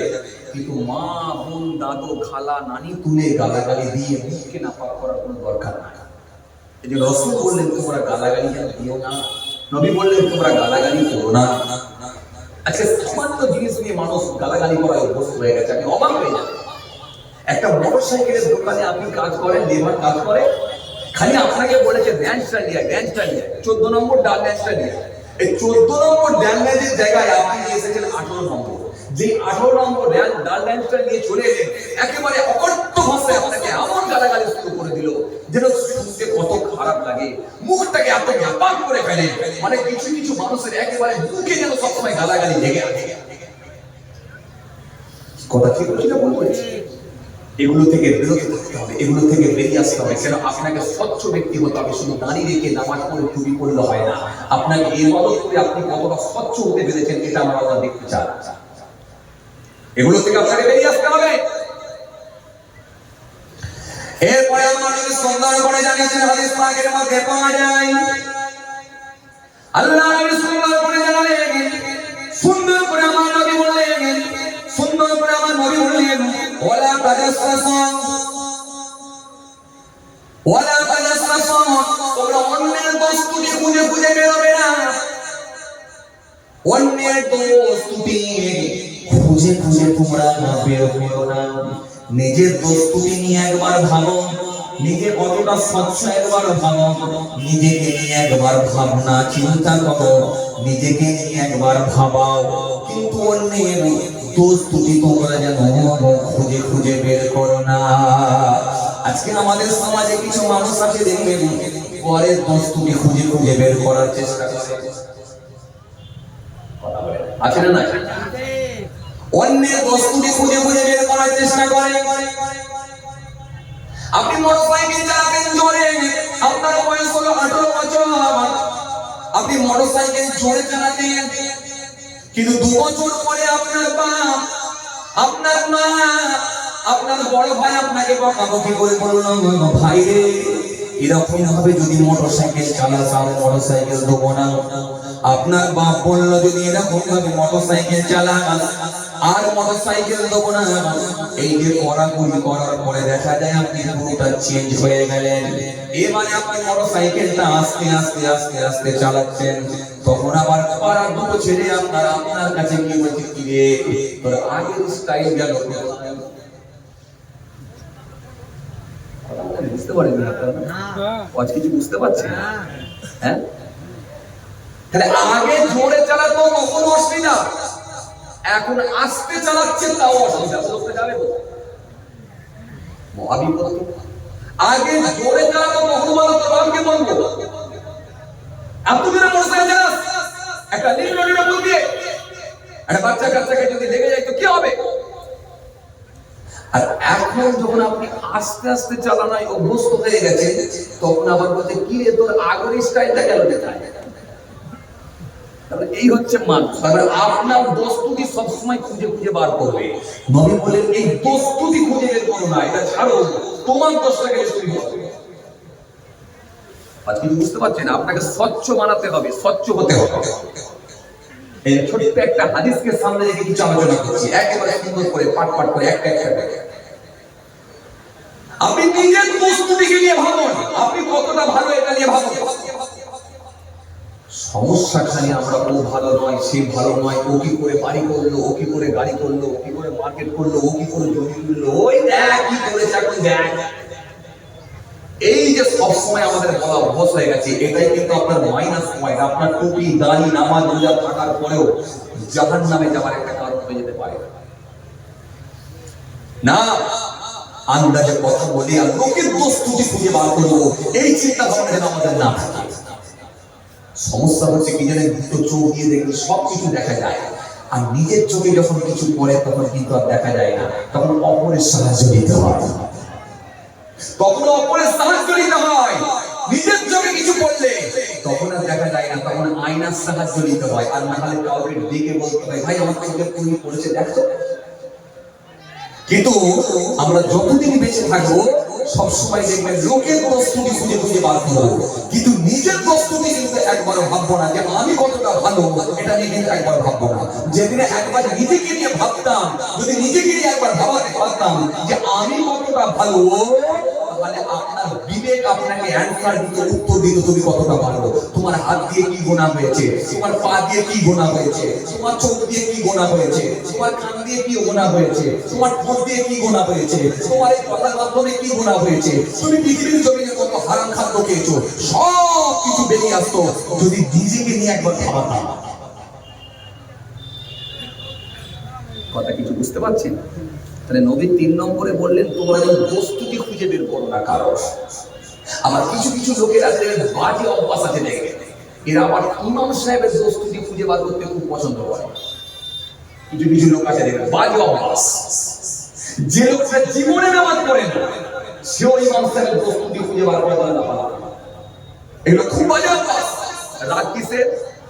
রাগ একটাই, সেটা হচ্ছে বৃহস্পতিবারে দিনের বেলা একবার মুরগি জবাই করতে এসেছিল, এসে ইমাম সাহেবকে দেখতে পায় না। ইমাম সাহেব তখন চুলদানি কাটতে গিয়েছিল, এটাই হলো তার আক্রোশ। রাগ হয়ে গেল, মাথা গরম, মাথা গরম।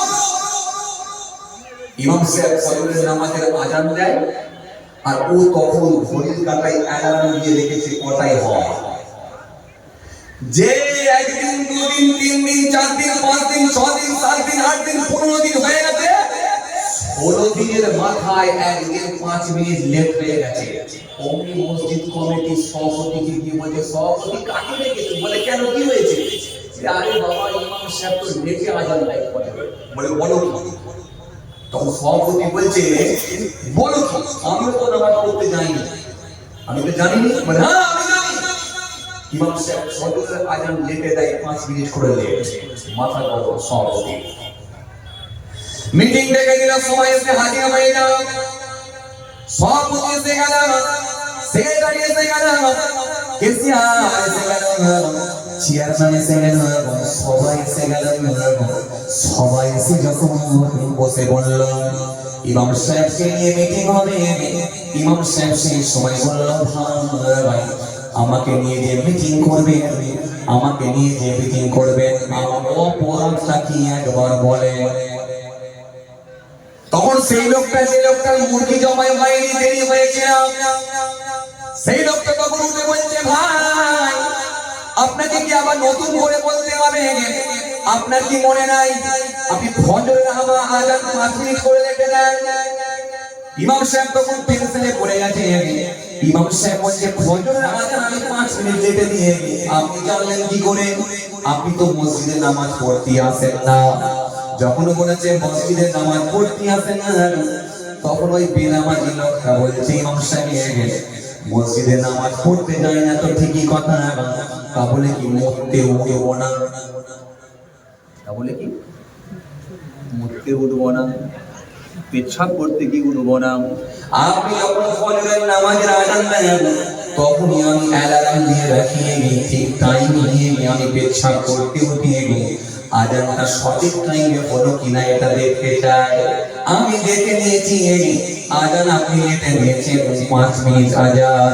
তখন ইমাম সাহেব আক্ষেপ করে বলে হায় রে তোর বাপুরও জানেন ছিল, তোরাও জানেন জীবনে নামাজ রোজা করবি না, অথচ 5 মিনিট লেটে আজান হচ্ছে নাকি সেটার খোঁজ খবর তোরা খুব ভালোই রাখিস। ও বাবাজি আমার ভাইরা, এই জন্য নবী বললেন তুমি নিজে কতটা ভালো আগে নিজেকে কোয়েশ্চেন করো, অন্যের প্রস্তুতি খুঁজে খুঁজে যেন বার করার চেষ্টা করো না। এই জন্য আমার নবী সুন্দর করে বললেন ওয়ালা তাজাসসু, নবী আমার সুন্দর করে বললেন, সুন্দর করে আমার নবী বললেন ওয়ালা তাহাসাদু ওয়ালা তাদাবারু ওয়ালা তাবাগদু ওয়ালা তাবাগদু ওয়া কুনু ইবাদুল্লাহি ইখওয়ান। এরপরে আমার নবী সুন্দর করে বললেন তোমরা যেন একে অন্যের সঙ্গে যেন হিংসা করো না। এক নম্বরে কি বললেন? ধারণা করো না। 2 নম্বরে বললেন তোমরা যেন গালি দিও না। 3 নম্বরে বললেন অন্যের দোষ তুমি খুঁজে বের করো না। 4 নম্বরে আমার নবী বললেন তোমরা যেন হিংসা করো না। কেন হিংসা করলে আমল শেষ হয়ে যায়। হিংসা করার লোক আজকের দিনে বেশি না, বলেন বেশি না কম। হিংসা যারা করেছে তারাই ভুলে গেছে, তারাই শেষ হয়ে গেছে। আজকে দেখেন হুজুরে হুজুরে হিংসা, বক্তায় বক্তায় হিংসা, পীরেতে পীরেতে হিংসা, মৌলানায় মৌলানায় হিংসা। একটা বড় ব্যবসায়ী আর একটা বড় ব্যবসায়ীর উপরে হিংসা, চায়ের দোকানদার দোকানদারের উপরে হিংসা, একে অপরের সঙ্গে হিংসা। আজকের দিনে দেখেন অনেক বেরিয়ে চলেছে, কথা ঠিক কিনা বলে। এখানে হাদিস পাকের মধ্যে পাওয়া যায় ইয়াকুল হাসাদা ফাইন্নাল হাসাদা ইয়াকুল হাসানা কামা তাকুলুন নারুল হাতা। আল্লাহ আরে বলেন তোমরা হিংসা থেকে পরহেজ করো, হিংসা থেকে তোমরা বেঁচে থাকো। কেন আমি রাসূল বলছি আগুন যেমন কাঠকে খেয়ে নেয়, হিংসা তেমন আমলকে খেয়ে নেয়। হিংসা কি খেয়ে নেয়? কথা বলে হিংসা কি খেয়ে নেয়? হিংসা কি খেয়ে নেয়? আমল খেয়ে নেয়। আগুন যেমন কাঠ খেয়ে নেয়, হিংসা তেমন আমল খেয়ে নেবে। হিংসা আপনার নামাজ খেয়ে নেবে, রোজা খেয়ে নেবে, তাসবিহ খেয়ে নেবে, দাড়ি খেয়ে নেবে, জিকির খেয়ে নেবে, আপনার তাহাজ্জুদ খেয়ে নেবে, সব আমল খেয়ে নেবে, সেটা হলো হিংসা। কথা বুঝে আসছে? একটা লোকের ভিতরে সব আমল থাকার পরে যদি হিংসা ভিতরে ঢুকে থাকে, ওই একটার জন্যই কিন্তু তার মাইনাস পয়েন্ট হয়ে যাবে, জাহান্নামে যাওয়ার জন্য যথেষ্ট। আপনি জানেন না, এই রাসূল বললেন হিংসা আমলকে খেয়ে নেয়। আগুন যেমন কাঠ খেয়ে নেয়, আর হিংসা তেমন আমল খেয়ে নেয়। আপনি জানেন না, আপনার আমল শেষ হয়ে যেতে পারে, আপনি বুঝতে পারবেন না। চায়ের দোকানে বসে বসে খালি লিকার চা খাচ্ছে, এই যে লিকার চা খেতে খেতে খেতে খেতে খেতে খেতে পাশের লোকটাকে বলছেন, বসে বসে গল্প করছেন, হঠাৎ করে দেখা যায় আপনার এই পাড়পাড়া গ্রামে একটা বাড়ি ঢুকছে। বাড়ি যে একটা বাড়ি ঢুকছে, অমনি আপনি চা খেতে খেতে 80 বছরের মুরব্বী চা খেতে খেতে খালি কমেন্ট করে একবার বসলেন, পাশের লোকটাকে বললেন, ভাই এই বাড়ি কার ঢুকছে গো ভাই? এখন পাশের লোকটা বলল, ভাই এই বাড়ি মনে হয় সত্তার ভাইয়ের ছেলের বাড়ি ঢুকছে।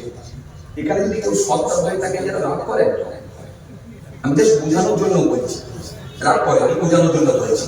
আমি কেটে কেটে ওয়াচ করছি, কারণ আমার গলা খুব বসে গেছে, আজকে খুব কষ্ট হচ্ছে। আমার কি বললাম না, কয়েকদিন ধরে খুব শরীরটা খারাপ। আজকে আমি আস্তে আস্তে কেটে কেটে ওয়াচ করছি। আপনি খালি বোঝার চেষ্টা করুন কথাগুলো কি বলছি, হাদিস দিয়ে দিয়ে বলছি, বোঝার চেষ্টা করুন। ভাইরা আমার, যে কথা বুঝাতে চাইছি না, খুব খেয়াল করেন। তো এই যে আপনাকে খালি জিজ্ঞাসা করেছে, ভাই বাড়িটা কার? যেই বলেছে বাড়িটা কার, আপনি বললেন কার বাড়ি? সত্তার ভাইয়ের ছেলে। এই যে সত্তার ভাইয়ের ছেলের বাড়িটা খালি বলে দিয়েছেন, বলার পরই আপনি খালি চায়ের আরেকবার চমক দিলেন, দিয়ে মাথায় চুলকে নিয়ে বলছেন, সত্তারের ছেলে বাড়ি ঢুকছে, কি ব্যাপার বলো দেখিনি, বাড়ি টাড়ি করবে না? আবার একটা কথা বেরিয়ে এলো, যে বললেন আর একটা কথা বেরিয়ে এলো যে বাড়ি টাড়ি করবেন নাকি, তখন পাশের লোকটা বলছে, হ্যাঁ 3 দিন আগে তো দেখলাম জায়গা মাপ হচ্ছিল। তখন বলছে, সত্তারের ছেলে এই কদিন আগে একটা কালো কালারের পালসার গাড়ি নিয়ে একটা মোটরসাইকেল নিয়ে ঘুরছে না? বলে হ্যাঁ ওটাও কিনেছে। বলে বলো কি গো, সত্তারের ছেলে তো কদিন কাজে গেছে, তাতে একটা মোটরসাইকেল আবার বাড়ি ঢুকে গেল, আবার করবে, ভালো কামাই আছে বলো। এই যে বলো শুনলেন, কোথায় যাচ্ছে দেখেন, ভালোই কামাই আছে বলো। এই যে খুঁটে খুঁটে একটা করে কথা বলছেন, ভালোই কামাই আছে বলো। তখন ওই ছেলে লোকটা বলছে, হ্যাঁ কামাই না থাকলে কি আর করতে পারে? তখন আপনি বলছেন, আমার তো 3টে ভেড়া কিছুই করতে পারবে না, সত্তারের একটা ছেলেই কামাই করে দিচ্ছে। এটা আক্ষেপ করে বলে ফেললেন, সত্তারের একটা ছেলেই কামাল করে দিচ্ছে। এই যে কথাটা আপনি বললেন, তার মানে এটাই হলো আপনার মাইনাস পয়েন্ট। কেন বলেন তো? সত্তারের ছেলে বাড়ি করবে, এটা আপনি এখান থেকে মেনে নিতে পারছেন না। কথা কি শুনছেন? এই কথা কি শুনছেন? সত্তারের ছেলেকে বাড়ি করবে, এটা আপনি এইখান থেকে মেনে নিতে পারছেন না। আপনার ভেতরে একটা অন্তরটা জ্বলে যাচ্ছে, কষ্টে পুড়ে যাচ্ছে। কেন? লোকের উন্নয়নটা আপনি সহ্য করতে পারেননি, আপনার ভেতরে আছে মারাত্মক হিংসা। তখন আপনি 80 বছরের বয়সের নামাজি দাড়িওয়ালা টুপিওয়ালা হলো, তখন আপনাকে বুঝতে হবে যে আপনার নামাজ দাড়ি টুপি জুব্বা সব থাকলেও কিন্তু দুনিয়ার বন্ধ আপনার ভেতর থেকে কাটে। আর দুনিয়ার বন্ধ যদি আপনার ভেতর থেকে না কাটে, তাহলে আপনার আমল কিন্তু শেষ হয়ে যেতে পারে। কারণ রাসূল বলেন, ইয়্যাকুম ওয়াল হাসাদা ফাইন্নাল হাসাদা ইয়াকুলু হাসাদা কামা তাকুলুন নারুল হাতাব। আল্লাহ নবী বললেন, হিংসা থেকে তোমরা পরহেজ করো, বেঁচে থাকো, হিংসা থেকে তোমরা দূরে থাকো। আগুন যেমন কাঠকে খেয়ে নেয়, আমি নবী বলছি হিংসা তেমন আমলকে খেয়ে নেয়। তাহলে আপনি কিন্তু এখনো স্বচ্ছ হতে পারলেন না, আপনার আমল শেষ। আমল শেষ। প্রথমে যে হাদিসটা আপনাকে কি বলেছিলাম, যে আমলকে আপনাকে বাঁচিয়ে রাখতে হবে। আমল আপনি করেছেন, কিন্তু আমল ধরে রাখতে হবে, বাঁচিয়ে রাখতে হবে। ওই একটা কথা বলার জন্য আপনার আমল শেষ হয়ে যেতে পারে।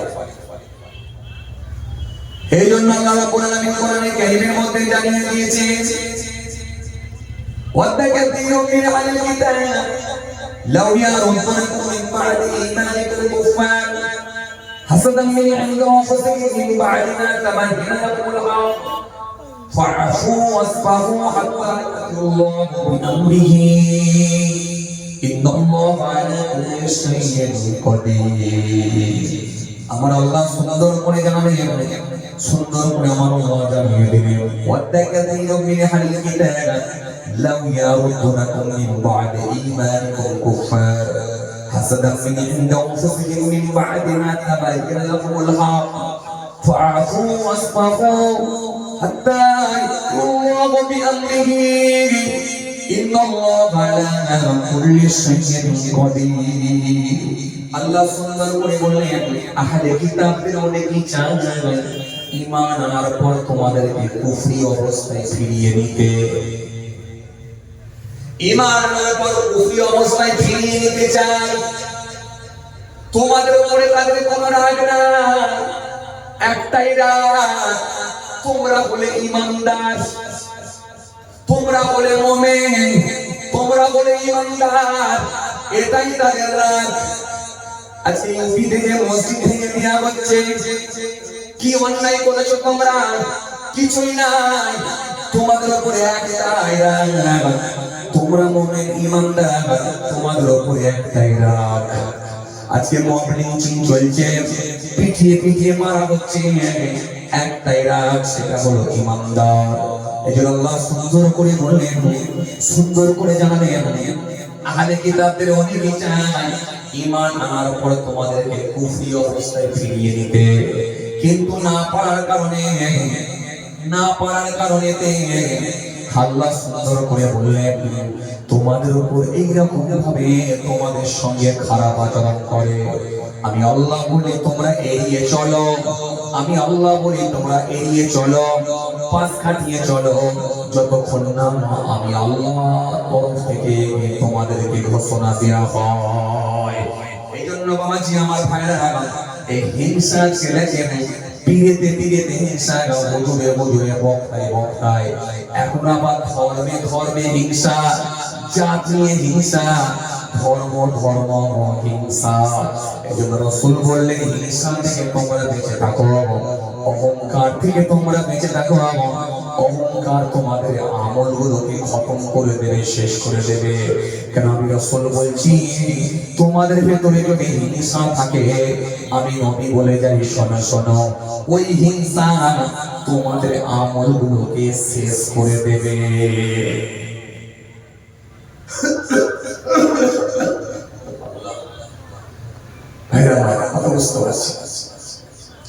হিংসা আমলকে শেষ করে দেয়, হিংসা আমলকে শেষ করে দেয়। আর নবী ওই হাদিসের ভেতরে বললেন, তোমরা হিংসা থেকে বিরত থাকো, হিংসা থেকে বেঁচে থাকো। এই জন্য হিংসা যারা করেছে তারাই নাকি ধ্বংস হয়েছে। ফেরাউন থেকে শুরু করে, নমরুদ থেকে শুরু করে, সাজ্জাদ থেকে শুরু করে, কারব থেকে শুরু করে, যে হিংসা করেছে সেই দেখে ধ্বংস হয়েছে। যার ভিতরে অহংকার ছিল সেই দেখে শেষ হয়েছে, সেই দেখে ধ্বংস হয়েছে। ইবলিস শয়তানকে আল্লাহ ধ্বংস করেছে, তার ভিতরে হিংসা ছিল, অহংকার ছিল। সে আদমকে চিন্তা করতে রাজি নাই, বাকি সবাই সব মেনে নিতে রাজি, কিন্তু আদমকে চিন্তা করতে রাজি নয়। আর আল্লাহ এটা মেনে নিতে পারলেন না। আল্লাহ তোর ভিতরে অহংকার আছে, তোর ভিতরে হিংসা ঢুকে আছে, সেটা আমি আল্লাহ জানি।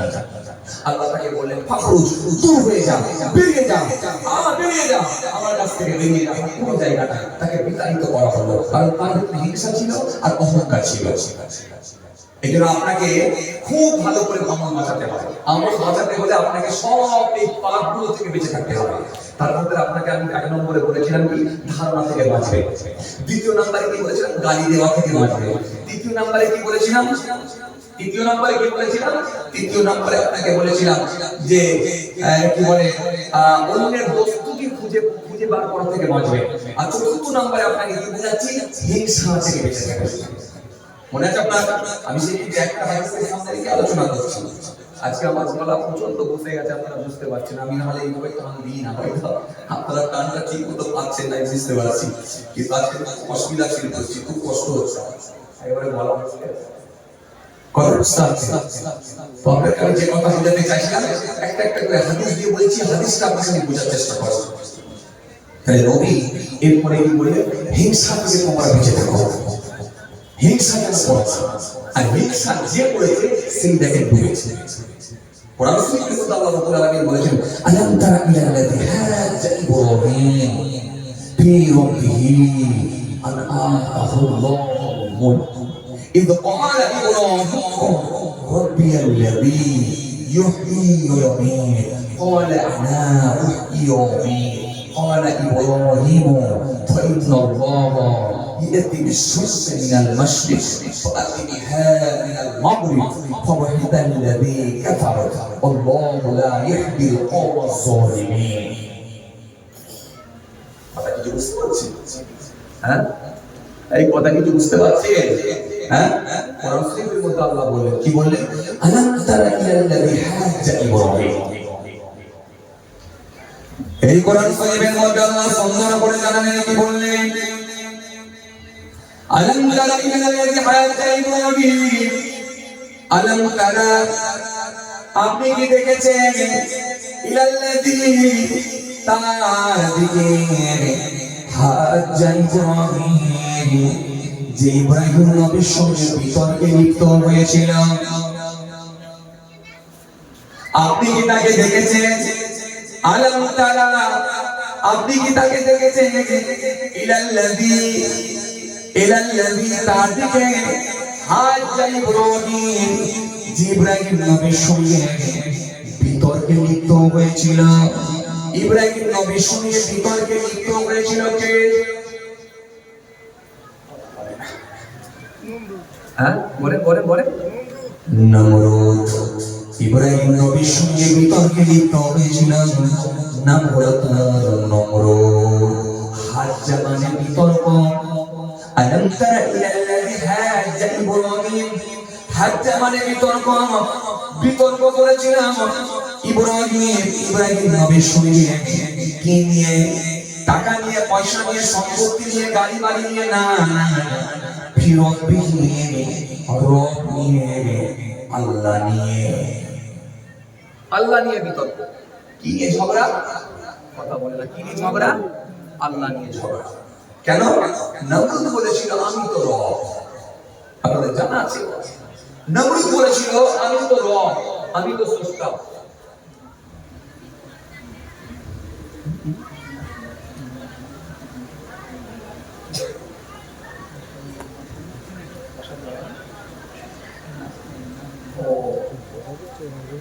আর বললে হবে আমি নাগরিক যোজনা দিয়ে দেবো, প্রত্যেককে তাড়াবো। এত বাজার দিয়েছে, লাস্টে মহিলাদের চাপ রাস্তায় এত বেশি হয়ে গেছে। আমার কাছে খবর আসছে, বলছে হুজুর মহিলারা যেন ঘর পালায়, একটু বলে দেন। এই মেলা বসানো বন্ধ করতে হবে, মেলা বসানো বন্ধ করতে হবে, এই মিনি বাজার বন্ধ করে দিতে হবে। মেলা বসানো যদি বন্ধ করে দেন, পরিবেশ সব ঠিক থাকবে। মা বেটিরা ঘরে থাকবে, আর না হলে তাদের বসার জায়গায় তারা বসে বসে ওয়াশ করবে। রাস্তাতেও কোনো ঝামেলা থাকবে না, আর যুবকদেরও কোনো ঝামেলা থাকবে না। একেবারে সুষ্ঠু পরিবেশ থাকবে, একবারে কোনো নোংরামো থাকবে না, কোনো অস্থিরতার পরিবেশ তৈরি হবে না, কোনো গোনার গাছ, পাপের গাছ হবে না, যদি মেলা থেকে আপনি বাঁচতে পারেন।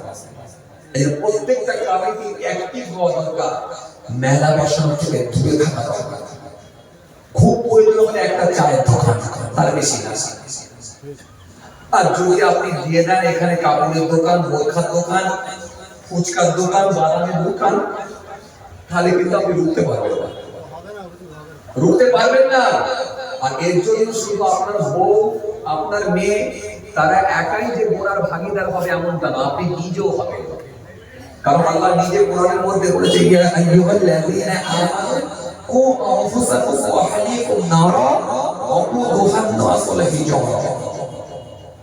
আল্লাহ নিজে বলছেন, হে ইমানদারগণ, তুমি বাঁচো আর তোমার পরিবার বর্গকে বাঁচাও কোথা থেকে?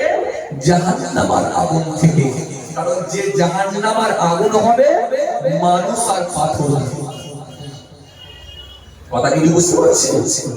তাহলে এর জন্য কিন্তু আপনি নিজেও গুনাহগার হবেন, আপনি নিজেও কিন্তু গুনার ভাগীদার হবেন। আপনাকে আল্লাহ ছাড়ছে, আল্লাহ আপনাকে দায়িত্ব দিয়েছে, তুমি বাঁচাও, তোমার পরিবার বর্গকে বাঁচাও, জাহান্নামের আগুন থেকে বাঁচাও। এই বাঁচানোর দায়িত্বটা আপনার। যদি পরিবারকে ছেড়ে দেন, আপনি নিজে ধরা খাবেন, আপনি নিজে ধরা খাবেন। চলে, আমি কোন পাঠ নিয়ে আলোচনা করছিলাম? তাহলে 1 নম্বরে কি ছিল? ধারণা করো না।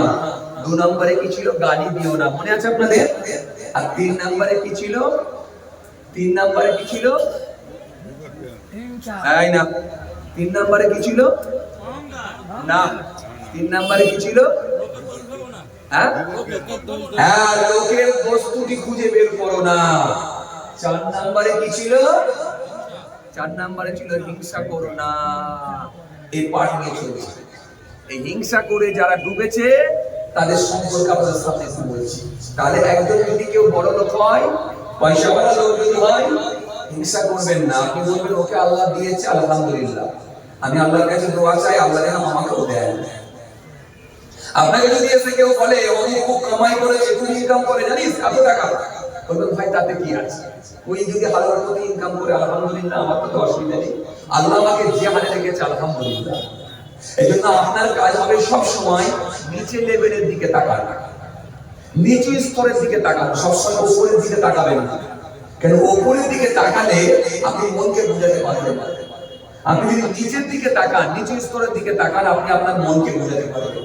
যে আল্লাহ আমাকে একটা ভাঙা 4 চাকা বড় তো কি নিয়েছে, আর একজনের বাড়িতে তো 4 চাকা নাই, তার থেকে তো আমি পয়সা বেশি আমার। আল্লাহ আমাকে 2 চাকা গাড়ি বলো তো একটা কি নিয়েছে, আর একজনের বাড়িতে তো 2 চাকা গাড়িও নাই, কথা বলে না। আর একজনের বাড়িতে তো 2 চাকা গাড়িও নাই, তার থেকে তো আল্লাহ আমাকে অনেক ভালো রেখেছেন, আমি 2 চাকা গাড়ি একটা কিনেছি। কথা কি বলতে আসছে? এই জন্য আপনি আপনার নিচে লেভেলের দিকে তাকাবেন, উপর দিকে নয়। উপর দিকে যদি তাকান আপনি তাহলে শেষ হয়ে যাবে, হিংসা করার রাস্তায় চলে যাবে, আর হিংসা করলে আপনার সামনে শেষ হয়ে যাবে। এই জন্য আমি আপনাকে ছোট্ট একটা হাদিস থেকে কিছু আলোচনা করছি, খুব ভালো করে বুঝবে। এই ভারতবর্ষের জমিনে সব থেকে বড় লোককে সম্ভবত মুকেশ আম্বানি, আপনাদের জানা সম্ভবত মুকেশ আম্বানি ভারতবর্ষের জমিনে সব থেকে ধনী লোক, সব থেকে বড় লোক। যে লোকটা তার কারেন্টের বিল পার মান্থ, খালি কারেন্টের বিল পেমেন্ট করে 70 লাখ টাকা। 70 লাখ টাকার কারেন্টের বিল পেমেন্ট করেন পার মান্থ। একটা মধ্যবিত্ত পরিবার, একটা মধ্যবিত্ত পরিবার, একটা মধ্যবিত্ত পরিবার সারা জীবন ধরে ইনকাম করলেও তার 1 মাসের কারেন্টের বিলের টাকা তুলতে পারবে পারবে? কথা কয় না, পারবে?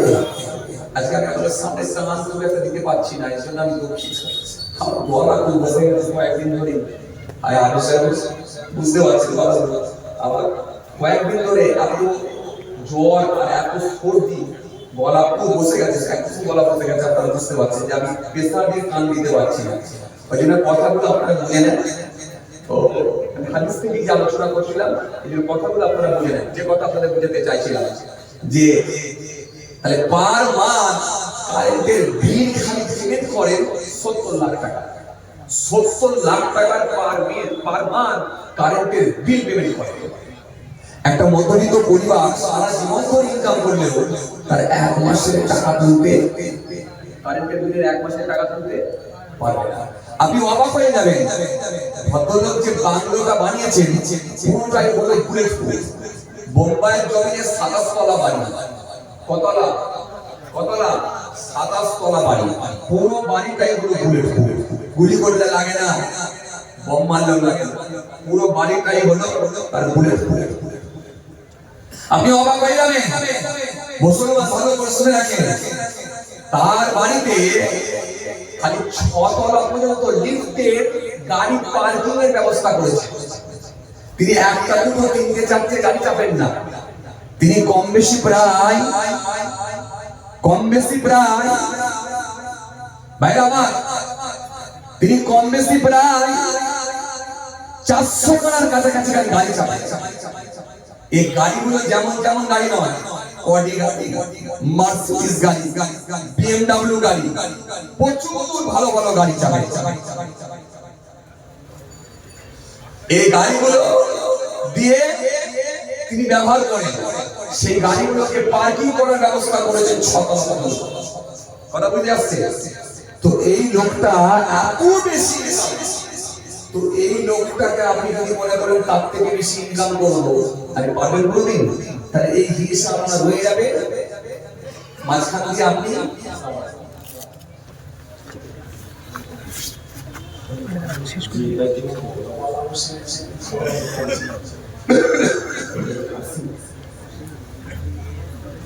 তো ম্যাডাম কি বলছিলাম যেন, যে এই মানুষটা আপনি অবাক হয়ে যাবে, 27 তলা বাড়ি বানিয়েছে, 6 তলা পর্যন্ত গাড়ি পার্কিং করে।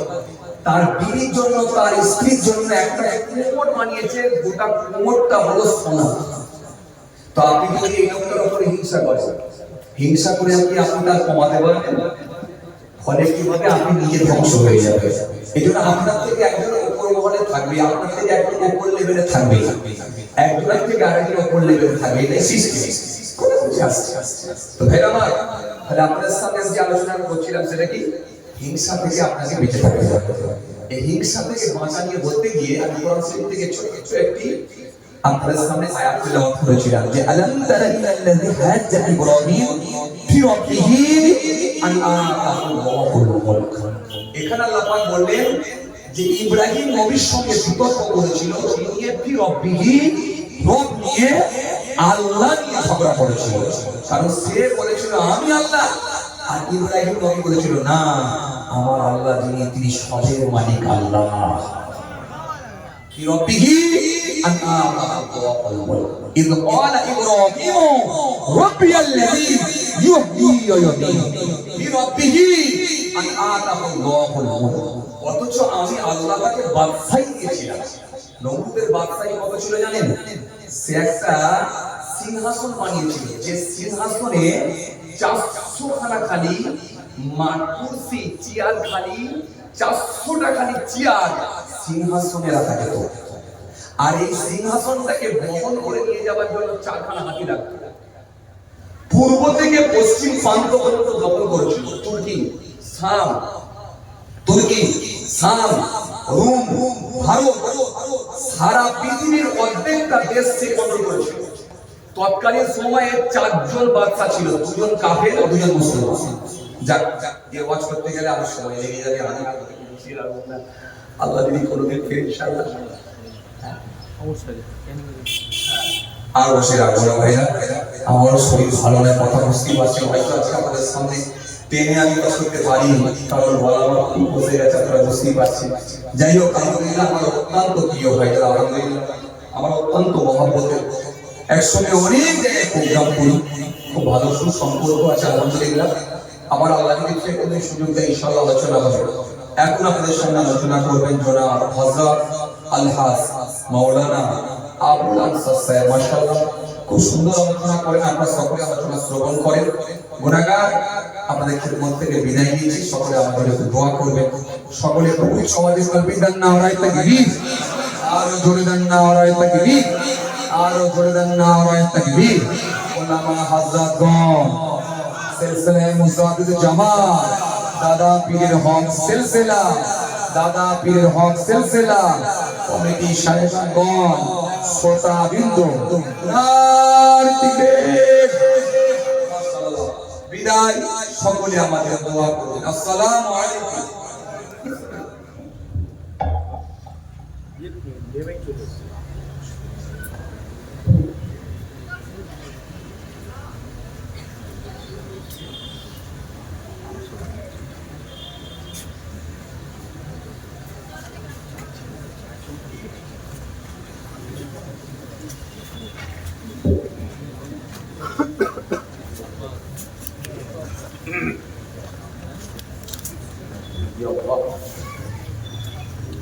तकबीर नारे तकबीर हक मुजद्दिद ज़मान मसलक अबू बकर सिद्दीकी, मसलक अबू बकर सिद्दीकी औलाद मुजद्दिद ज़मान पिंजर भाईजान हज़रत किबला नारे तकबीर औलाद रसूल। माशाअल्लाह দীর্ঘক্ষণ ধরে আমার ভাইজান খুব প্রিয় ভাইজান, খুব ভালোবাসেন, আমিও খুব ভালোবাসি। পীরের আওলাদ, আওলাদে রাসূলের সালাত, তিনি এতক্ষণ ধরে ওয়াজ নসিহত করেছিলেন, আপনারা সকলে শ্রবণ করেছেন। আলহামদুলিল্লাহ আমি এসেছি মুখতাসার আলোচনা করব। সকলকে বলছি যে যেখানে আছে আস্তে আস্তে করে মাহফিলের দিকে আসেন। আসেন আমরা একটু সবাই মিলে ভালোবাসার সাথে আল্লাহ পাকের শুকরিয়া আদায় করি। বলুন আলহামদুলিল্লাহ। আর একটু মহব্বতে বলুন আলহামদুলিল্লাহ। আলোচনা শুরু করবার পূর্বে সবাইকে বলবো ভালোবাসার সাথে মহব্বতের সাথে দরুদ শরীফ পড়তে হবে। দরুদ শরীফ পড়া যাবে তো নাকি? ভালোবাসায় ভক্তি করে মহব্বতে দরুদ শরীফ পড়ে। দরুদ শরীফ আল্লাহুম্মা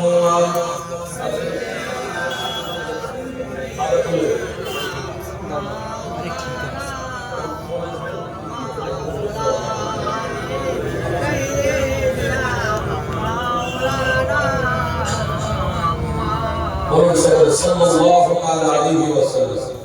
বেশটাকে কেটে দিয়েছেন, পুরো কাটা বেশ একে ধরে কোনটাকে হালকা কমাও, আওয়াজ ঠিক আছে, শুধু ঘ্যাঙ্গা করছে।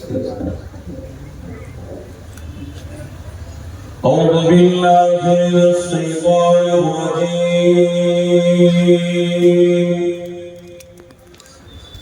بسم الله الرحمن الرحيم